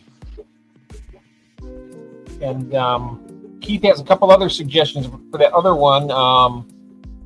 Yeah, that I can never pronounce the names, but yeah, I think that's one that I thought the red one were as well. Rosefolia. I've never heard of the Rosefolia. I'm fairly new to the plants myself. I'm just starting to get a little bit of a grasp for the different types. I'm very new when it comes to that.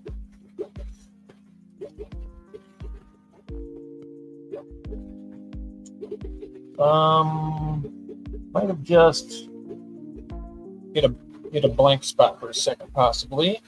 We'll be back in a moment, I'm sure.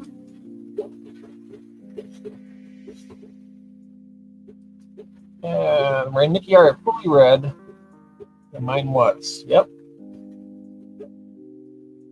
And out my brother Arnold here. Thank you, Arnold. Hope to talk to you soon, my friend.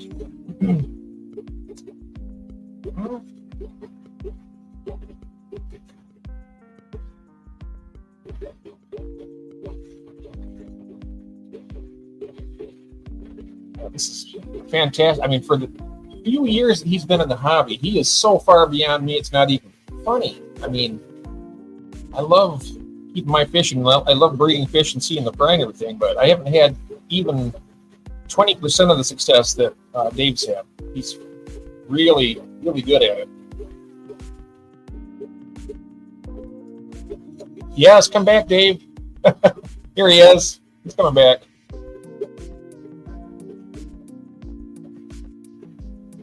Hello, Paul, my friend. Good to see you. Fish Northwest, also AKA Big Fish Lad. So good to see you, my friend. We've been having a fantastic tour of Dave Horizon Fish keeping his house. And he must be having a bit of an internet issue, possibly. We'll see what happens. He should be back in a moment. He's still got the screen there. Oh, he's doing a fantastic job with this tour. Let's see here. Keep the chat. Oh, there he is. Welcome back. Sorry about that. No, that's okay. We were just. I don't know what happened there. Put you back on the big screen here. One moment. There we are. Better. Oh, I love the koi angels too. Yeah, this tank's it's definitely my favorite. And also the living room tank. I really like the plants, and yeah, I was just saying about the breeding, Jeff, because I could actually hear you talking, but I couldn't actually. For some reason, it just sort of ditched my camera out for a second. I'm not sure what happened there. Oh, okay. Yeah, I wasn't sure, so I just went ahead and started waffling there until I knew you were going to be making it back in here. This is just a little minor glitches every once in a while, but right now the quality of the video and the sound is really good. That's great, yeah. So we've been looking at the internet. Obviously, the internet dropped out last week, and I was like, "Oh no!" 'Cause I was trying to keep up with the live stream, and it just knocked me straight off. And I was thinking, "Oh my god!" Because I know you had me on the second half of the stream, so I was I was sort of scrambling around trying to fix the Wi-Fi, and I didn't manage to get it back on, unfortunately. But I'm glad I could come on today and do the stream and obviously catch back up. And you want to know what though about that last week? You know, actually, with the way it turns out, it's easier. I think it's actually was a good thing. I mean, yeah, so it's to have you on here as the sole. Yeah, it's more personal then, and yeah, I get what you're saying. Yeah, I mean, having Stubbs and you on there at the same time, that'd be like too much of a good thing, and it would kind of like, yeah. So it's better this way. So it's going great. Yeah. I thought I seen some other questions in here. Oh, he was asking where. Okay, where was you? I was enjoying that. Glenn was saying. Okay. Yeah. I ditched out on the camera. I don't know what happened there. I must have clicked something, and I could hear and see Jeff, but I couldn't actually see my own screen for some reason. It was all black for us too. It was all just a blacked out screen. Yeah. But we do have Big Fish Ladders in the chat right now. He joined us while that happened. Thanks for joining in, Paul, and coming and having a look. Okay, well, we got a lot of everybody in here is fantastic. I want to make it to England. Like we talked yesterday, I want to go to England sometime. I've always wanted to. Yeah, it's nice. I mean, it's nice over here. Just a little bit colder, I imagine, than the States is. Certain states. Anyway, I know the northern states are much colder than here, but. And Rob, Mr. Fishbird saying, "Damn that Yorkshire internet." Yeah, it's a pain. The problem is, Jeff, where I live, it's I'm right on the border of the Peak District. So the Peak District's just a massive moorland. So where we are is like pretty rural. It's mainly countryside where we live. So you gotta love that. Yeah, when you're in the cities, you tend to get better internet service than when you're out sort of I only live in like quite a small town, so. Well, you got good internet right now, and you got the best of both worlds living out in the country. Yeah, it's pretty nice. I do a lot of walking and things as well, so we're never too far away from like the lakes and things and rivers and whatever. So yeah, plus raising your children up in the country. I mean, they go out and play out in the yard, and yeah, it's great. It's really good for the kids. It's really, really good. And everybody's saying hello to each other out here. Thank you, Kathy. Oh, Kathy, right there. That's Paul I was telling you about. He's the one I want to get the Detroit Tiger baseball cap to at some point. I've been talking about that for years, but I've never gotten to it. Yeah. Okay. I'm way behind in the chat, it looks like also, so I'm kind of catching up here. Yep. Let's see here. Everybody's saying hello to each other. Let's see here. GB Shrimp, that tank has discus written all over it for me. Yeah, that I was thinking about doing some discus a little while ago. It'd be awesome, to be honest. I'd like to get some discus. I'm not sure if my rainbow fish should take the temperatures there. I'd have to look into that, see if we could maybe mix them together. You could probably do the rams with the discus, right? Yeah, the rams would be fine with the temperature. Yeah, definitely. I mean, I keep my rams at insane temperatures. The tanks that I've got them in are really, really warm. But I think that's the key to the ram. Any rams, in fact, having the high temperature, they just seem to be more comfortable. Once you start getting above 80 Fahrenheit, that's when they seem to settle down. They don't fight as much. They eat so much. Like, you can just feed them tons of bloodworms and they'll eat it. The metabolism speeds up and everything. They start breeding really strong. I had the rams that are in that tank breeding once a week, and I was just pulling out the eggs. They'd feed them up again through the week. By the next week, they'd just spawn, and I'd just pull the eggs out, and I was just pulling them every single week. I had a new batch of eggs with them. I think a lot of the way I breed is I tend to watch the fish a lot and see how they're acting, and I make small adjustments to temperature or food. That really helps. If you just take notice of what's going on in the tank, that's the way I breed the fish, and that's the way I've learned myself to breed them. You can only watch so many YouTube videos. Once you've got the general gist of pull the eggs, put them in meth blue, put some air on them, it's all down to you. Once you know that you need to do them steps, it's actually finding when to pull the eggs, when to remove them out of meth blue, when to move them from fry into bigger tanks.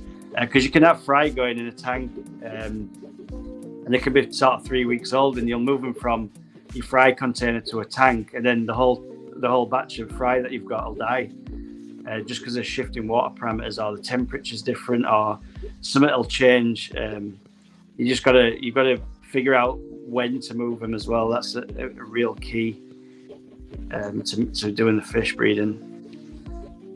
We have a question here from Keith, Aquatic Fanatics UK. He's asking, Dave, do you breed those Bosemani rainbows also? These ones I didn't breed, but I have done them before.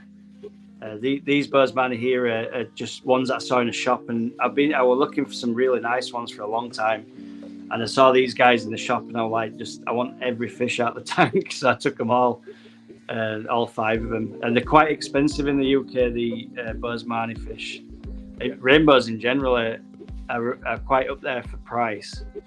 They're not super expensive. They're not zebra plecos or out like that. But for a smaller fish like that, they are quite an expensive one. I'd say they're one of the most expensive smaller fish, sort of under 4-inch fish that you can buy. The Bosemani hold their price pretty well, I think. Yeah, these ones, because these are really nice. You can get close without them running away. Oh, they are. Too much. They tend to run away slightly when I get close, but the colours, obviously, again, the colours to me look amazing compared to the camera quality, but they are really nice. If I can get some nice females, I will be taking the best male out of here and breeding them 100%. The best, I'd say the best one's probably him at the back, the darker blue one. Sorry about the spot algae, guys. I need to get on that. Like I say, with it being in the conservatory, it's just getting so much sunlight through the daytime, and then I have the lights on the night, and I like to see them on a night. The tanks. Nice. Yeah, don't worry about that. The algae is actually a good thing. It helps the. Yeah, it's just this one tank. Like I say, the other tanks I can keep up with them, but this one's just a bit of a. I've got like the the white magic sponge thing that I use. I do that pretty much every day, and it comes back no matter how many times I do it. Really. I need to get one of those white sponges too. tried to They're clean some of awesome. my tanks off before the. I just buy them off like you can get like a 10-pack off Amazon real cheap. So I just get them once.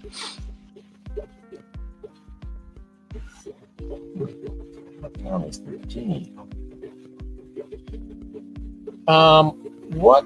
What's that plant next to the Alternathera? If you mean this one here, Keith, this one's Siamensis 53B, and that's Cichlid at that side. And this one we're trying to figure out still. That's one we thought was either the Japan or the Chinese. Hydrocotyle, maybe. Yeah. Behind the slate. Yeah, so that's the Siamensis 53B. This one behind. Just at the back there.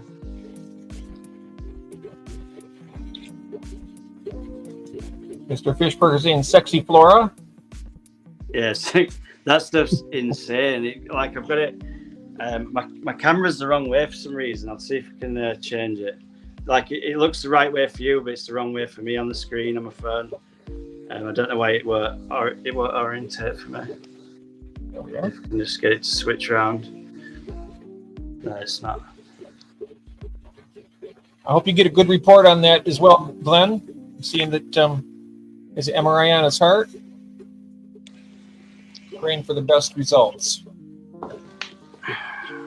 Okay. I know it's just. We lost you, Dave. Go ahead and you can pop back in at any time.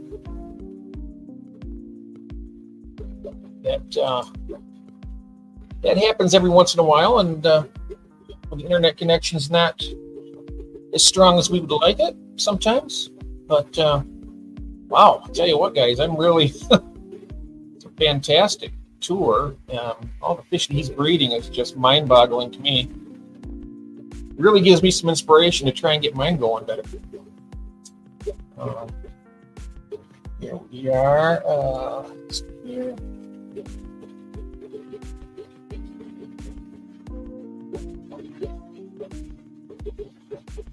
Yes, I hope so too. And the 6 week, not urgent, just a precaution. Okay, better safe than sorry, Glenn. Absolutely. If you feed, they will breed. Yes. Yep. I do have pretty good success with a lot of my fish. I'm still working on all that.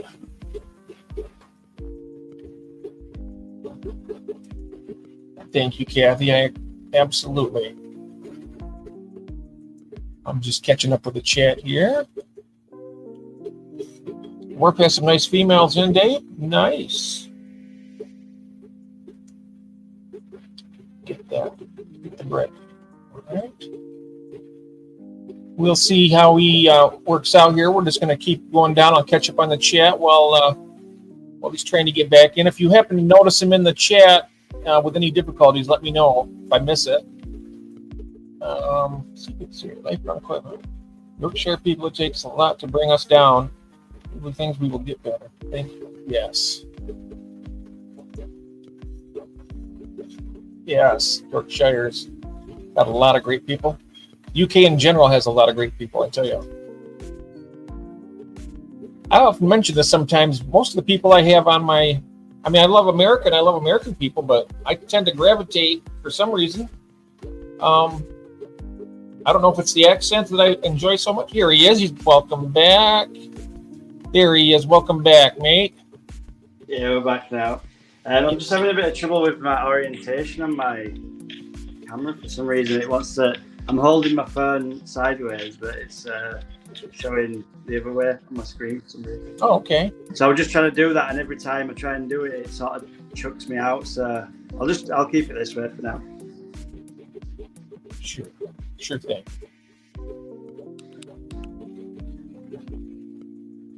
You know, the great thing with the rainbows, they look the same upside down as they do right side up, basically.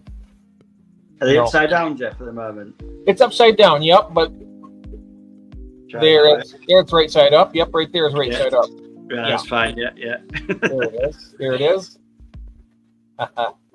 Yeah, so the orientation of my camera is the opposite way for some reason. But we'll just work through it today, and we'll try and sort that out next time.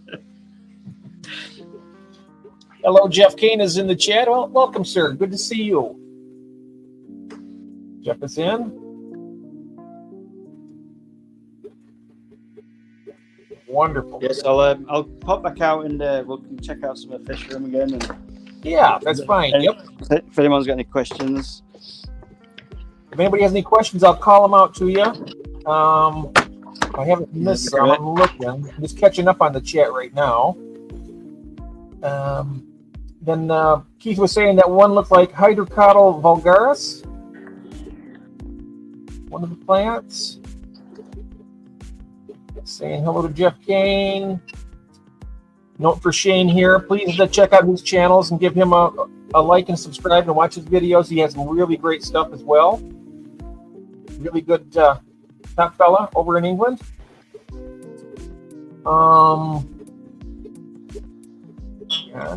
There we are. Oh, there we are. You know, I want to get one of those, Kathy. My wife was just pointing out there are phone apps you can use to identify the plants from a photo or from pointing your camera at the plant. That's a good idea, Kathy. That would probably help me out a lot. I should get that. Can you hear me okay, Dave? Yeah, I can hear you fine, yeah. Well, we have a beautiful picture right there of the ram, and I can hear you now too. Yep. It might have just been because I was crossing from one route, to outside. So. And Mr. Fishbert Rob says there's lots of us hidden fish breeders. There are. Oh yeah, there is. Yeah. Like diamonds in the rough, you know. It's a bit of a secret hobby. Like it's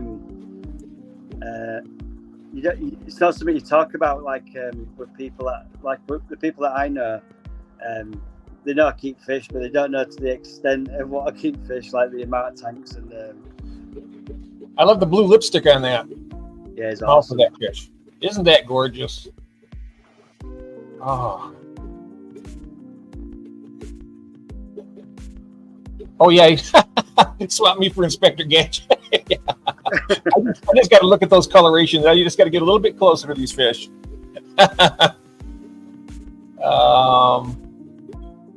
Make you mad at me using my formal name. LOL. Oh.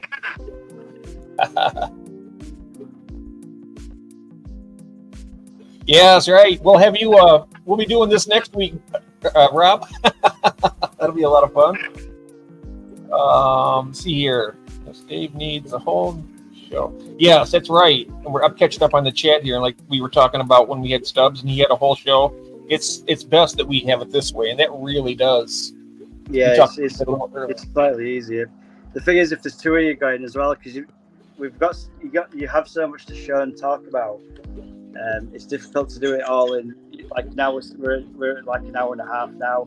We need like a 4-hour live stream to do two people on one, I think. We can go as long as you want to. Yeah, it's fine with me. I think my longest live stream has been about 3.5 hours. 3.5 hours. It's the longest for me. But you know what? When I see this kind of stuff, I could do this all night. Honestly, the Agassiz guys that I have here. These guys have spawned for me about. I'd probably say that was one real close, yeah, but they're very nosy fish. These, if you got near the glass, they want to look down. But they've spawned for me. I've probably had them for about 4 weeks. I think they've spawned maybe twice for me. These guys. Wow, that's incredible. In the fry, you've gotten some fry from them? Not as yet. I'm struggling with the snails. Snail problem. Yeah, the snails at the moment in my tanks. It's just the amount of food that I feed the tanks, and because I've got substrate, I've got substrate in most of my tanks here. All my lights have just gone out perfect. They're on their timers now. Let's put these back on. You got them on automatic timer. Yeah, I use the Tapper plugs, you know them, the Wi-Fi plugs. Oh wow! So I can control all the lights from my phone. So I use them, and I've got like I have the thermostat controls and stuff just here for the temperature and. Nice. And then I do all the lights. I go around and turn every single light on separate. I go around and turn them all off. Yeah, so I've got like the top banks on this plug here, so I can turn off the whole top bank, and then the bottom one's on a separate plug again, so I can turn all them off at once. This one's on a timer at the back, and then all these tanks, so the rainbow tank and the Oscar ones and all that are on a different plug again, so that controls this side. So they're all separate for them ones. Let's see, DJ Guppy Fish says, I'm overwhelmed, overcrowded, and over budget. Was actually moved to try and sell some tank. Now seeing all this, you guys dragged me back in. Yeah. You thought you was out, and we pulled you back in. Godfather. It's really bad because like every time I see a fish that I've never seen before, I just want to buy another tank and breed it. Just can't help myself, and you end up with too many fish to do. And I'm hoping these better fry. I've just moved them up to this second like container thing. I always say tank, but it's like a plastic container. I don't know what it is really. But these fry at the bottom here, I hope they come out as good as the one that we've got in the house, because these are awesome. You can just see the amount of food and stuff at the bottom. It's really malmy everywhere, and I mean I gravel back this thing out all the time, but it's difficult with a better fry because they like to sit on the bottom, so you can't really get down with the gravel back too low because you end up pulling the fry out as well. So you've got to just sort of wait until you move the tanks for these guys and then just clean it out properly then. Mm-hmm. Mr. Fishbird is saying we need to form a Yorkshire fish society. I totally agree, Rob. I'd love to do that. There's no place to go. Like we don't have any sort of clubs in the UK. It's really bad, really. Well, there's none in Yorkshire, that's for sure. But I'd like to set something like that myself, somewhere to meet up and like swap fish and have a chat or whatever. That'd be great. That would be fantastic. And we have Green Machine Swede. Hello, Magnus. Welcome, my friend. Good to see you. He just had a beautiful video out showing his property, all the work he's been doing in his pond and his beautiful yard plants. So good to see you, my friend. Welcome. I'm catching up on the chat here as quickly as possible. I think that's a great idea, though. You know, you and Rob can get together. You, Rob, and Glenn. I bet you guys could form it. Yeah, we could do it. He's like, we're quite local to each other, you know, within an hour's drive or so, an hour and a half maybe. Oh yeah, I wish I had maybe I should try and form one in my town, but right now I don't really know of any friends in my town that keep fish. So I'm kind of like, all my friends are here on YouTube as far as the tropical fish hobby. I have nobody here that has an aquarium as far as that. Do you have an aquarium store near you, Jeff? Or there's an aquarium store in town. It's only about a 20-minute drive. Yeah. But that's where I used to do business with the LFS. But I've been dealing with the same place for 40 years, and after a while, it kind of sours, a little bit. Yeah. Thousands and thousands of dollars for pennies on the dollar I've got. It's just, yeah. So I sell online now. I make a lot better online. I find when you work with the LFS, they don't want to move for the time, so they're selling the fish for more money as the prices increase, but they don't want to pay more money to buy the fish off of you. I find that's a bit of an issue sometimes when you're buying and selling. fish. So I like to be buying your brood stock off them for top money, and you don't want to pay that for the fish that you're selling. The way I see it is, if I can't get 25% of retail price, Yeah, I mean that's not asking for too much. 25%. Say in other words, you got a $10 fish. If you can't get at least $2 for it, I mean, I agree. Yeah, that's not good. Yeah, it's pretty fair. That, to be fair. Yeah, I'd like to get like 20 to 25%. I'd say if you were selling directly to a shop, at least 50. But if you were selling to like a wholesaler, 25% usually, because you're selling in bigger quantities as well. Or to a wholesaler. I'm talking about directly to the shop. Yeah, I'd want probably half price, whatever they're selling. There is no chance of that happening with my LFS.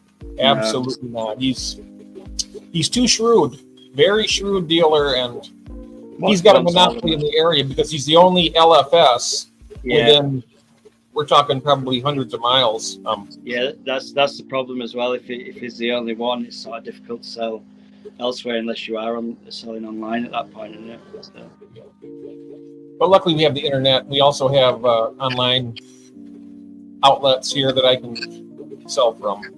Yeah, you have there's like a dedicated selling page in the US, isn't there? I can't remember what they call it now, but we don't have anything like that here. We have Aquabid. Aquabid, that's it. Yeah, I'd love to have that here. That'd be awesome. You could probably form one along with your society.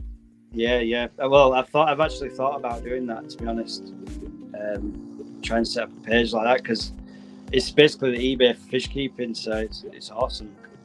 You know, you think about it, there could be an opportunity there. I mean, you could have I know what with Get Gills that I sell through. They run the internet site, and when I sell a fish, they get like 3% of the sale. Yeah, and then if you had something like that for everybody that would sell a fish through the society, if you form something like that, you could use it to fund go into the society fund where you could have like parties or whatever, and Mm-hmm.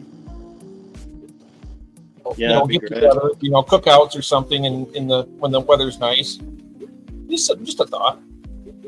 Yeah, something I think it's a good idea. I mean, that's the way sort of eBay makes the money in it. They'll take a percentage of the cost of the actual sale, and then that pays for their business, I suppose, in theory. We're getting a lot of traction here also. Lake around the koi pond is saying Yorkshire Fish Society. I like the sound of that. Yeah, it'd be great. Yeah. And there is Vince. Hello, Vince. I finally made it. I'm making my way down the chat. Congratulations. Vince got best in show. I think it was Doitsu. I'm not sure if that was the right koi or not. But he got some really great awards. He got a lot. I mean, that was really fantastic. My favorite cupcake in the UK, I call him. I'm catching up here now a little bit, I think. Everybody saying hello to Vince. You can see here, Mr. Peter says, wait, a load of free fish from wait. Oh. Wait till you take home a load of free fish from me, Dave. Oh, he's got some free fish for you. For me? That's what he says. Who's that, sir? Mr. Fishbert Rob. Rob, yeah. Wait till you take home a load of free fish. Oh, yeah. Yeah, awesome. I'd love to get some of those albino Burchardi he's got. Those are beautiful. I can't actually see the chat, Jeff, at the moment, sir. Oh, okay. I'm just bringing things up here. Yeah. And people saying hello to each other. Vince is in the chat now. He just won a very prestigious prize or a trophy in England for his koi. He has fantastic koi, and he is very passionate for the hobby. And I tell you, it's very apparent every time you see him. And then Christine saying, I keep going full screen to watch the tour, but I miss people coming in the comment. Yeah, that's what it's same with me. I have to keep the comment open at the same time on mine. And Mr. Fishburne says, and one up in the northeast. Glenn says, if I could get one for my supplier's Keith, I'd buy it for you. I think he's talking about the Crinium natans, I believe. The Natan. Criniums are really nice. He's been trying to get one of those for the longest time.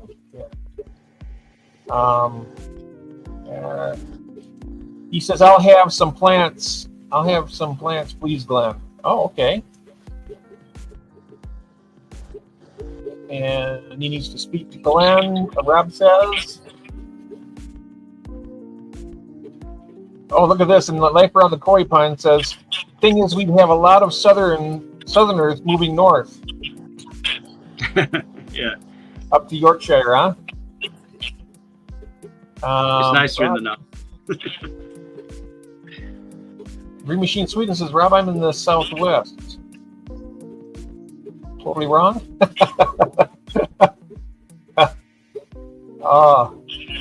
Oh, look at this. Mr. Fisher, I was selling each one, Euro 20 shrimp for $3 each.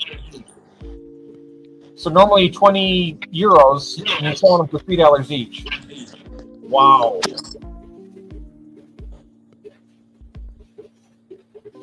Let's run it down through here. One says, bring me in the morning, Rob. All wanting to buy ferrets, flat caps, and Yorkshire pudding. Life Around the Koi Pond said, all wanting to buy ferrets, flat caps, and Yorkshire puddings. Yeah, Yorkshire pudding's awesome. And to whip it, Glenn is saying. Okay. All right. Aquatic Fanatics UK is saying, I've been ordering most of my stuff from a shady bloke named Glenn, called Glenn. Oh, gee. Whoops. That's great. That's good. And Mr. Fishburne saying to Glenn, I'm in, Glenn, with the pre-plant order, and I'll even help back up the distributor. Oh, that's nice.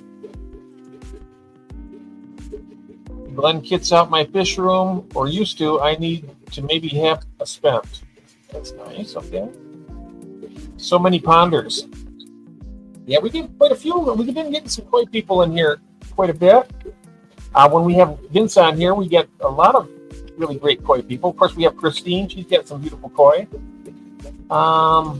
Let's see. Glenn is saying now, haha, Keith, new supplier in the pipeline to a brand that is all over the U.S. shrimp hobby, but not really in the U.K. yet.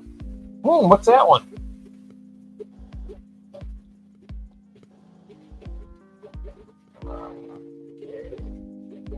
Catching up in the shrimp. Okay, catching up here. So, are you now?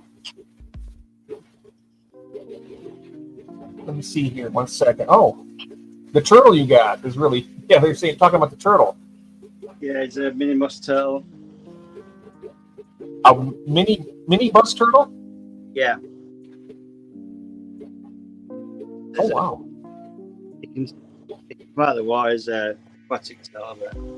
How big do they get? They stay quite small, to be fair. Oh, wow, that's cool. This is a baby still, yeah. Nice. They're quite comfortable. They'll swim around and bask a little bit, but it tends to stay underwater. This one. My wife's sister is was in England most of her life, and she says my sister makes the best Yorkshire pudding. Well, I was talking with Dave about that, and their recipe might give Pat's a run for the money, but we'll have to check on that. I had them. I had Yorkshire pudding for my tea this evening. Jeff, can see deleted comments? And you want to consider looking into your settings. I haven't seen any deleted comments. I'm not sure. I think that if there were any deleted comments, I should be able to see them. I'm not really sure exactly what you mean there, Magnus. I think I am actually caught up with the chat. All right.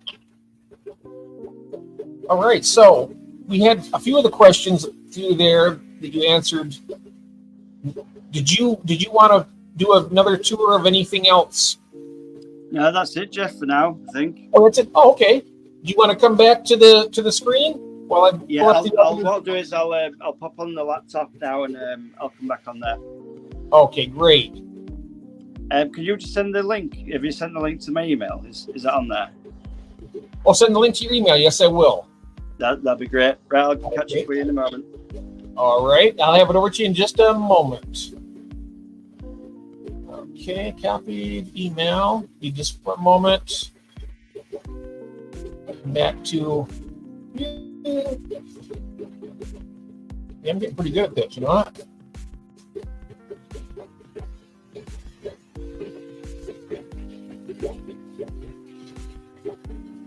There we are, and send. Okay, all right. And, all right, so I sent him the link, and he should be back in a moment. Let's see where I'm at here. Proper Yorkshire pudding has the dinner inside it. Ooh. You read the deleted comments after it was. I can if it is. I may have missed it if somebody deleted a comment. I can always scroll back up later and check it all out.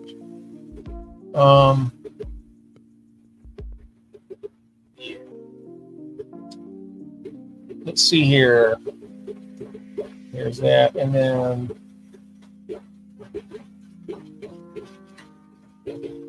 the Apano Gettins, is that how you pronounce that? On your list?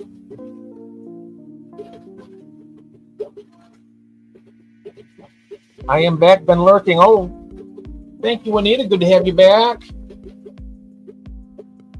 I think Aquadip, Keith. Okay. Yeah, showing support for the fine people who aren't here today. Hopefully it will be at some point. There he is. He's back. And we are back with, oops, let me put this way. Here we go. Welcome back. Hi, Jeff. You all right? What a great tour, Dave. Thank you. Yeah, good. That was really, really good. Everybody's just loving it. Everybody loved it. Yeah,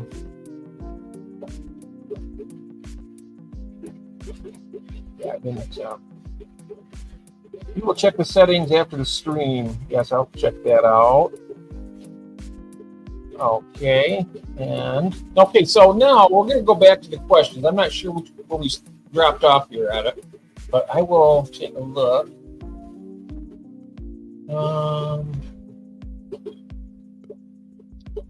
Here we are. We went over a few of these things. Now, probably go over these quite quickly. And you got into your YouTube once you started the hobby, and then you wanted to share it out. So about the same time you got into the hobbies when you started?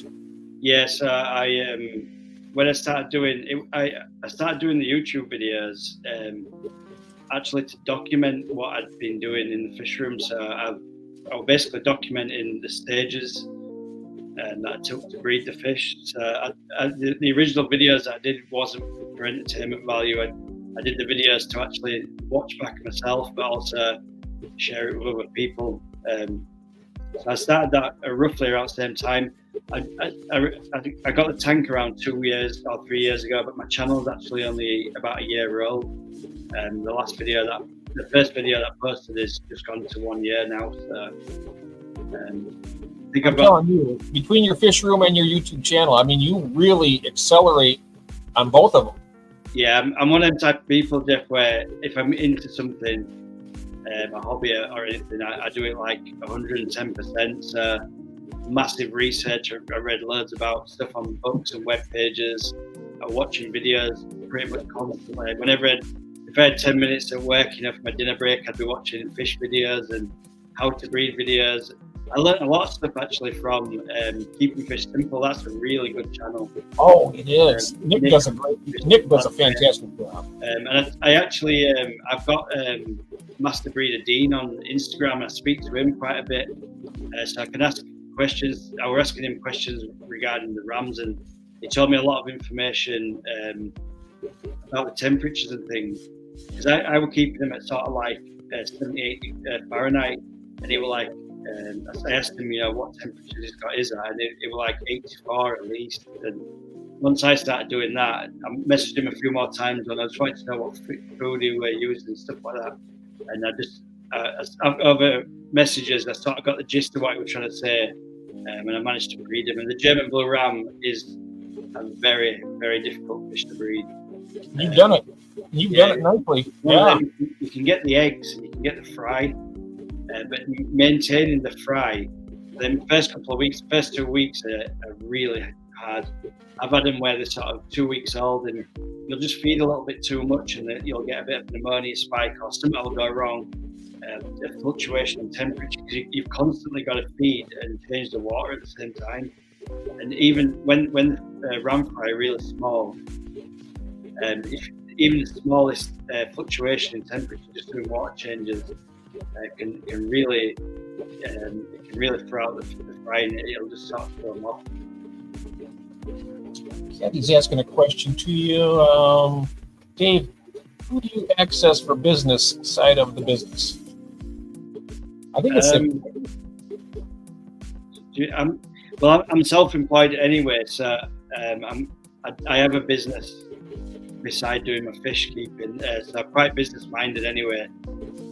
So I suppose I've got the gift of the gab, so I can usually go in to speak to fish owners, fish store owners, and we'll sort of the way I do, if you're talking about how I go about selling my fish, I sell to a wholesaler, so it's someone that I can sell big groups of fish to. They can sell a lot of them to other stores. And that's good for me, because they've always got no fish. The wholesalers, they're always in need. So that's good for me, because I can just, whenever I've got a tank full of fish, I can sell my fish to them. Does that answer your question, Kathy? It should. She's upstairs. I'm safe down here, so I won't get smacked. Okay. Right. Yeah, I wish my LFS was a little more, I don't know, approachable. I think the local fish stores are quite difficult to sell to in most shops. They're very difficult to sell to. I think making legal tax, etc. tabs. Yeah, so no comment. No comment on that. Yeah. Yeah, I know it. What they don't know don't hurt them, right? Yeah. No comment on that one. No comment. We're going to keep it. No politics, no tax, and no religion. We avoid them questions. Yeah, we're going to keep it. We're going to keep it fishy. Okay, let's see here. Green Machine Sweden, green crips and nubius in its hardwater plants. They just do not like low pH. Yeah. We got Christine laughing. That was good. Yeah. Yes. Okay, let's check out another question here. I got a few of them that I got. I also came up with some of my own. Also here, I bet. Here we go. We have this one. We've seen a lot of your current projects, but do you have any future projects that you have been thinking about wanting to get into that you haven't yet? Yeah, so the changing the tank sizes, because it's my first fish room, and I was really new to the hobby as well. The tank sizes that I've got are just way too small for the amount of fish that I can breed and hold. So hopefully I'm going to try and move the shelving out a little bit more to get more tanks on the top rows, and hopefully expand the bottom as well a little bit, and also I'm thinking about setting up an online store as well, so I can sell some of my fish. Because sometimes, if I've got there's other species of fish that I'd like to breed, that the wholesalers they're in demand. They go in demand of fish that at the moment it's micro cichlids, things like the rams and pistos. That's why I've got them in my fish room at the moment, because I know that the shops and stuff want that fish. But it always shifts. Before they were doing them ones, I was doing the rainbow fish, and that was the demand then, and it's always sort of moving around. I'd like to be able to breed other fish that they don't need, that I can sell as well. That'd be really nice, because there's fish that I want to do that I can't do because I need the tank space for the fish that I need to sell. Oh, but so we have Ron in the chat here now too. Ron from Garage Aquatics. Yeah. Oh yeah, Garage Aquatics. Yeah. Yeah. Oh. Yes. Let's see now. Why do you think governments want cashless society? Oh, yeah, we're exactly. Not talking about. It's forbidden. It's one of our forbidden rules here. No tax. Cash is king. Cash is king. Good to see you, Ron, my friend. Let's see, Mr. Fishburne, we are slowly moving into we are contactless payments for me. Cash as a I noticed that. I very rarely have any cash in my wallet. I much prefer cash for everything. I work in construction for my day job, so construction had the perks of getting lots of cash jobs, and less. You do prefer cash, or you don't prefer cash? I do. I prefer cash. Yeah. You prefer cash? Yeah. I hate I don't use my card for anything. Really, I always use cash. Well, ours not a credit card, but a debit card. It's like cash, but. Yeah, I use a debit card for like Amazon and things, but I very rarely use that for day-to-day stuff. I always have cash most of the time. Yes. So we are at just about the 2-hour mark. I think that really pretty well covers. Yeah. Covers it. If anybody else has any more questions for David, his fantastic fish room, just pop them into the chat here. I'm in no hurry at all, but I just I ran through all the questions that we have. Let's see here. We have greetings to each other. That's so nice. Do you have any non-cichlid tanks yet? Any? I'm sorry. Are all your tanks cichlid tanks? Or have you got any just tropical? Oh yeah, I've got. I have, of course, my mollies. I have some Goodeids. Yeah. The Xenotopa dodroi. I got tiger limias. I have killifish. I have the Ephysimeon Australian gold killifish, and I have the Gardneri killifish pair. I have wild type bettas. I have the Unimaculata Mahakam River. They get they're good size. They get they're nice. Yeah. I will be doing a tour. Maybe I'll do a tour next week. Yeah, you should do it. I think that'd be a good one. A tour of your fish room, maybe. I'll do a tour next week, and that'll be part of it. I will just need somebody here to cover the chat and whatnot. Yeah. Hopefully we'll be able to do that. But I would like to do a tour. I got dwarf cichlids. I have the Epistogramma orange flash pair. Yeah, I remember you mentioning about them. And I used to have a pair of the Agassiz double reds. Those were beautiful. I had a trio of them. They were beautiful. I had them for That's why I picked up the Cockatoides and the Agassiz. I got them in trios for quite a good price from the shop that I sell fish to. So I managed to get a good deal on them. So I managed to set some tanks for them. Oh, I have Rob next week. That's right. Thank you for reminding me. We have Rob Fishbert next week to do a tour. Oh, nice. Nice. And we have Dave in the chat. Hello, David. Another Dave. This is Elfish Tanks. Plenty of Daves. Yep, we have David here next to me here. Horizon Fish Keeping. I'd like to have Dave Elfish. If you ever like to be on this, to do a little tour of your fish, let me know. I'd love to have you on here. And anybody else in the chat, you guys just let me know. I think I don't know if he'd do it or not, but Big Fish Lad Paul, that'd be a good tour. He's got I've been working on Paul for a while. Yeah, he's got some real nice tanks and some real good videos as well. If anyone's not subscribed to Big Fish Lads. Oh yeah, I've asked him. He said his schedule right now. He goes to bed a bit earlier, so yeah. But I'll work with his schedule. If he was willing to do a tour, I'd do any time of the day or night. Yeah, that's a good channel. That. But like I said, though, I don't want to pressure him because I know I've asked him gently a couple times. Yeah, he's been very polite and says, "Well, he will if he gets a chance." And I just don't want to push him because it's not nice to.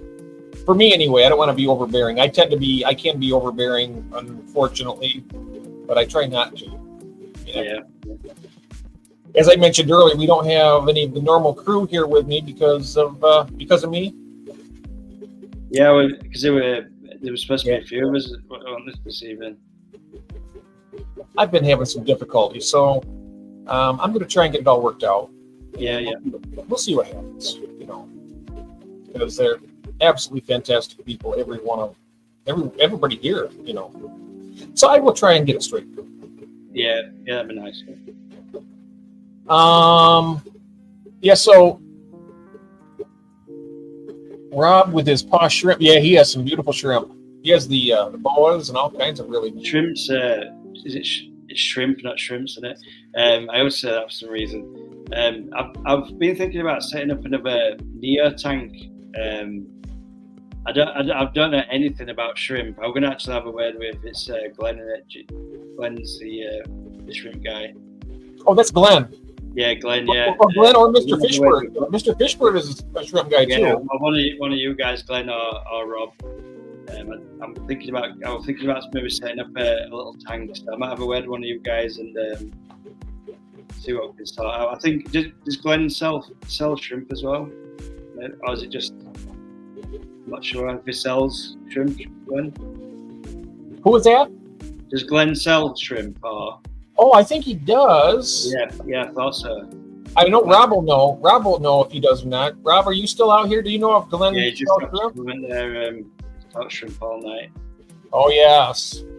Yeah, I might have a word with Glenn about maybe getting some shrimp, some nice ones. It's not something I know about, so I'd have to study it a little bit. But I'd like to do a few little shrimp sort of breeding tanks or something like that. Maybe some little tanks. I've got the Neocaridina. I have Bloody Marys and I have the Blue Dream shrimp. Yeah, so mine are Bloody Marys. I always say cherries, but they are the Bloody Marys with the red legs and really dark red. Well, I've got the Bloody Marys in one and then just normal cherry shrimp in every tank. They're just everywhere. They're good. They get in the nooks and crannies where the fish can't get, and they get the... Every time if I move anything around on the substrate in any of the tanks, you just see like loads of little red baby shrimp just come up out of nowhere. You can't actually see them until you move anything, but then you just start seeing them everywhere. I love that too, when you see all those little babies popping around. Awesome. We got Elfish saying, I love the good barbecue shrimp too. Yeah, I like it too as well. Yeah, right. Well, we do have Rob next week, Mr. Fishbird, and then also, I'm not sure if it's in 2 weeks. Yeah, in 2 weeks, after that we have Gil from Gil's Fish Room from Australia. Nice. So we got the next 2 weeks are covered, and then it's going to be, we got quite a nice summer lined up here. All these great guests. I tell you one thing, I'm going to be I'll watch this whole replay again. Even though I was here for the whole live of it, I will watch it all again. It was really that enjoyable to me. I really loved it. Yes, I'm glad you enjoyed it. Oh, I do. I love having people on here. You could watch tanks all day, Jeff. And I know you like your around a lot of fish. And oh yeah, basically a fishaholic if you want to get right down to the nitty gritty. Yeah, I'm the same. Now, if I go into like, I can't go into an aquarium shop anywhere. And sometimes, like if I'm out of town, I'm like Googling where the closest aquarium shop is. If we're going to like the cities and stuff, I'm always Googling. Like we went to I remember we went over to like the other side of Manchester, and I was sort of like Googling which is the closest aquarium shop, and I ended up going up to like Pier Aquatics and everywhere. And I always want to make videos and start doing fish shop tours and stuff when I'm out and about at the shops. Yep. And Dave is a top bloke. Absolutely. Cheers to you, mate. Is there you know what? There is actually a 12-step program to this, and we're going to be a little later on down the road. We're going to bring it all out. I think I'm on step 13 now at the moment. You're on step 13. Yeah, you're ahead of the game. I tell you, you are definitely. You have really elevated quickly in your hobby. I mean, my goodness, I got 40 years. 40 years. It's just that addiction that you get that sort of addiction with it, and you get hooked with it, and you just want to get. For me, I just want to do I want to collect them all, breed them all. I wish I had bigger tanks, but if I could have like a 1 million square foot unit, if that were in my budget, I'd have it. I'd have indoor ponds in there and everything. It'd be awesome. Oh yes, he's asking about the 12-step program. Save me a seat. There's always another seat, Ron. There's room for everybody. If I'm looking a little red as well, I've been working outside. I've got a real bad sunburn. You might be able to see it on the camera. Oh, it's a little bit. Yeah, I can see it. Yeah, you got a bit of sun there. It's been really hot here in the UK over the last couple of weeks. So I'm burnt to death. Keith is calling it a 12-tank program. Well, if it's only a 12-tank program, I got 2 programs plus running right now. Yeah. Now moving on to the 3rd program. Yeah, we're going to go into a 3rd program now pretty soon. That's good, though. So I guess what we'll do, we got another, Magnus is here. He's going to bring up, I went to London with my wife for a long weekend. We had to put up with my plan to go from one aquarium shop to another half of the time. I had quite detailed schedule to make it. Oh, nice. Yeah, I do that. I definitely do that. That was wonderful. Yes, products. No, but I have not been feeling well, baby. Hopefully you feel better, yes. I'm on a 22-tank program, which is expanding by another 5 tanks. Nice. That's what I like to hear. It makes me feel better about expanding my fish room. That way I'm not the only... Yeah, more tanks. Yeah. That's if I had the room, I'd spend like every penny I could earn. I'd have so many tanks, but I just don't have the room for them at the moment. I'm going to try and figure out some sort of racking system. I've actually got a corner in the fish room that I've curtained off. You might not have noticed. I've just put like a black curtain across, but there's quite a bit of room behind there. I'm thinking about putting like a 40-year rack on there, and this is the reason why I wanted to speak to Glenn about some shrimp, because I was thinking I could have like a 40-year racking system. And I'm thinking about putting a sump on the bottom, and then maybe putting some small shrimp tanks on it, just to expand my hobby a little bit. Mm-hmm. So that's like a plan for the future. So I want something that's fairly easy to do.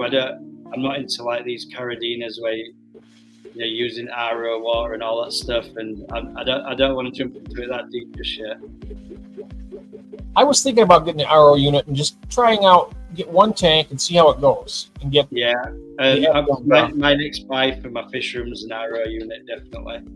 I want to get some water in there and a little sink or something maybe, and then just have an RO unit go into it. And then we're going to use that just for doing the blackwater fish, just to keep the pH low. And then remineralize the water to get the water to where I want. So for stuff like neon tetras, I wanted to have a go at breeding them.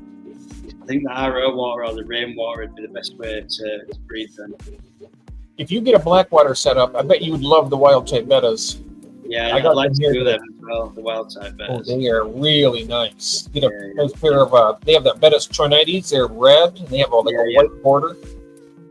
I've been doing the normal betters. I've done them a few times now, and once you've sort of got that, betters are quite easy to breed, I think. As long as they're fed really well, and you do like the introduction, just chuck two together. You've got to sort of time it. I've got a video about it if anyone's interested. But yeah, absolutely. The introduction to put them together is the key to betters. Being able to separate them if they're getting aggressive and stuff. That's the key to getting them. But once you've got the knack down with them, you can breed them every time. Fairly easy to do. Speak of the devil, Gil's here. Hello, Gil. my mate down in Australia, down under. Yeah. But I think you would like the wild type because most of the wild type betters are actually mouth brooders, so you can actually tell when the males are holding their eggs. I think I've just Corey McElroy's got some. I think any of the mouth brooding betters. I think I've seen him on his channel on Aquarium Core. On Aquarium Core. Yeah, I think he's got some of the wild types in his fish room at the moment. Yeah, he does.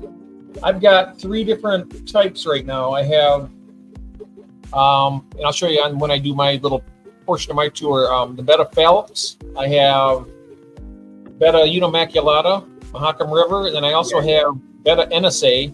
They're good sized bettas. And then I also have the Betta Chinoides, which is the smallest wild type bettas that I have right now. They're not the smallest. I think there's one that's the Albi Marginata. They're quite large, aren't they? They're a lot longer than the. Some of them can get good 4 or 5 inches. Yeah, they get pretty good size. But I like the ones. Most of the ones I keep are between 2.5 and 5 inches. Yeah, I keep them all in species only tanks. Well, I got right now. I have the Unimaculata and the Betta Phallops in the same aquarium because they get along fine, and they won't interbreed because their genetics are too different. Yeah. So no worry. Trying to breed with. Do you have them as breeding pairs and like? I have breeding pairs. Yeah. I got a breeding pair of those, and I got a breeding pair of the Chinoides. Yeah. And then a breeding pair of the Betta NSA. Nice. And I got some videos out on that where they actually caught them in the action when they were actually breeding, and the male would take the. What happens is they do that, and the female will take the egg in the mouth, and then he'll follow her around. Here's her mouth, and here's his. And he'll follow her around like this, and then she'll spit it out. And before he goes to grab it, she'll suck it back in. So it's kind of like she's teasing him. Yeah, I've actually seen that before, and I might have been one of your videos, Jeff, that I think I watched actually. I think in one of your videos that I watched that it was something like that, or it might have been someone else's. I'm not sure. I've seen that happening on a video. Yep, I think it was. I know it was on Dan's Fish. He had that also showing it. But it's funny though. It's kind of like she's playing hard to get with them. She's got the eggs. He wants them. I mean, he's already fertilized them, but she's got them in her mouth, and she spits them out for him to get. It's very odd behavior, It's fish keeping is so interesting to me. It's brilliant, and I'm a real science freak as well. So I absolutely love science and like the water chemistry and stuff. I really enjoy knowing about the water chemistry and how to adjust it and how it makes it up. And I enjoy that side of things for fish keeping. Mm-hmm. Me too. I'd like that. In fact, I haven't done a water test on my tanks in a while. I should probably get my kit out and check it out and see if it's still viable. I might need to get a new one. It might. I do the. So I've always done the. If the bubbles last a long time on top of the water. The ones I do with the API master test kit. Yeah, do you mean like like the tank? If you see your tank water, if you've got an air stone in it or an air filter, if your bubbles are traveling a long way on the water, it usually means that the viscosity has changed in the water chemistry. So if when you see an air stone or an air filter bubbling in the tank, the bubble should pop pretty much straight away. If they don't, there's usually higher amounts of nitrate or nitrites in the water. So that's like an early indication. So if I notice bubbles traveling across the tank, like they're floating around and not popping straight away, usually if you test the water, you'll have medium to low nitrates in the water. And then so when I'm testing the water, then I'll use like the test strips. The only time I really test with the API kits or the liquid test is if I see like an anomaly on the test strip. If that's showing anything slight, then I'll use the test with the liquid kits then. Yeah. I have the test strips too. I get the Aquarium Co-op ones I get. They're actually cheaper than like the other ones I get, like API and stuff like that. That's the only problem with the UK. We can't get any Aquarium Co-op stuff here. I heard Corey talking about that though. I think he's going to address that coming up here not too much longer. So I've got the I don't know if you've seen it in the fish room, the Aquarium Co-op towel. Oh, nice. So with the green letters, my partner bought it for my birthday, and it was something like the towel itself was probably about, I don't know, it might have been $20, but the shipping to the UK were about $60. so that towel that I've got in there is like an $80 towel. Wow. Yeah. I really wanted something from Aquarium Co-op. I used to watch him regular. A lot of his videos now they're just adverts out for Aquarium Co-op products. But his original videos when he used to do the fish room tours and stuff, they were great. Really good videos. He's been doing more tours lately in his fish room. Yeah. I think about every other week he's been doing a tour. He'll go just down the long line of tanks and show his stuff out. Yeah, I'm a member on Aquarium Co-op. A few. I've got membership on Aquarium Co-op and Keep Fish Simple. So I see all like the behind the scenes videos and stuff. They're really good. They're good ones to be. I mean, Nick down there, I'm really impressed with what that young man's done. Oh, he's awesome. Actually, I did a video a little while back. I imported some of that bug buffet to England. I did like a review video on it. That was expensive to say the least. The Australian has to come from all the way from Australia to you. Yeah, the Australian money is so expensive there. My sister lives there as well, so she tells me all the time the prices are insane compared to UK. I think I got like a little packet, quite a small packet, and it was like I don't know, £16 or something for this little tiny packet, which is quite a lot of money because I could probably buy the similar fish food in the UK for probably £3 or something like £3. I'm just looking right here. Somebody was asking for, there it is. Red put it up. Thank you, Gord. I'm not sure if you've seen Gil's Fish Room yet or not, Dave, but you check it out. I've seen, most of the guys in the comments have checked out most of the channels. Oh, yeah. I'm just running through all the chat here. Mark, I'm still waiting for that email. Okay.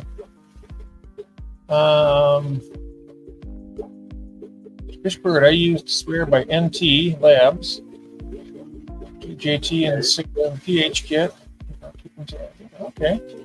Yeah, the NT Labs I think it's a bit more of an advanced kit to the API one. It's got more to it, the GH and KH and stuff like that. So I think it's a better kit, like a more advanced kit than the API.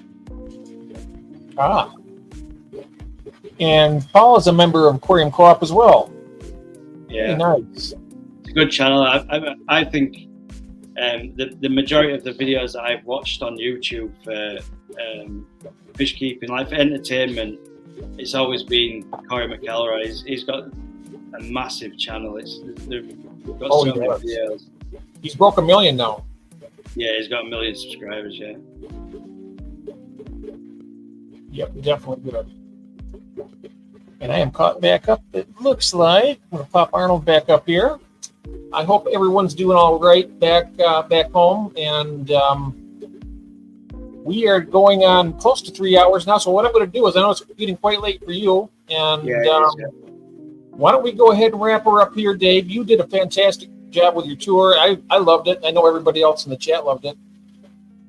Thanks very much. Do you have anything coming up you'd like to talk about any videos or any other plans for? I know you've been doing your own live streams as well.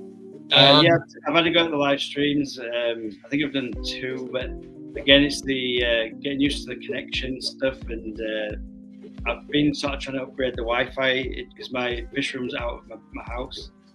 So I've been trying to update the internet there, and hopefully I'll get the creases ironed out, and I'll be able to do some more live streams. And you're welcome to come along, and I'll answer questions and whatever. Upcoming videos, I'll be doing some more fish shop tours, hopefully, once I get in contact with some of them guys. And I've been sort of stuck on within the 750 range on my subscribers. So if you're not subscribed to the channel, if you could go over and click on that, that'd be awesome. I've been stuck on. It went to 757 or 759, then it went back to 755, and I'm like, no. And I've just been stuck there for months. I'd like to break the 750 curse that I've got at the minute. If anyone's not subscribed, you should click on that. That'd be wicked. Hopefully we can get past that 750s, because they've been driving me insane. But yeah, no, that's all from me, Jeff. If you want to. Okay, we'll go ahead and do the sign off. I want to thank the moderators. I want to thank everybody in chat. I want to thank you personally, Dave. You were fantastic. I hope you come back to the show again sometime soon. I mean, just come on back anytime you want to. Yeah. Fantastic. It's always a pleasure. And we will have Mr. Fishbird, Rob, and then I believe in 2 weeks when I talk to Gil, I think it's the week after next, I have Gil from Gil's Fish Room. And then we'll go from there. But in the meantime, everybody, don't forget to feed yourself, feed your family, and feed your addiction. Your addiction. I was going to remember it. I forgot it for a second. You remembered it. Good job. Thanks, everybody. Thank you very much. Take care. Bye-bye. See you later, guys. Thanks for having us. Love you guys. Bye-bye.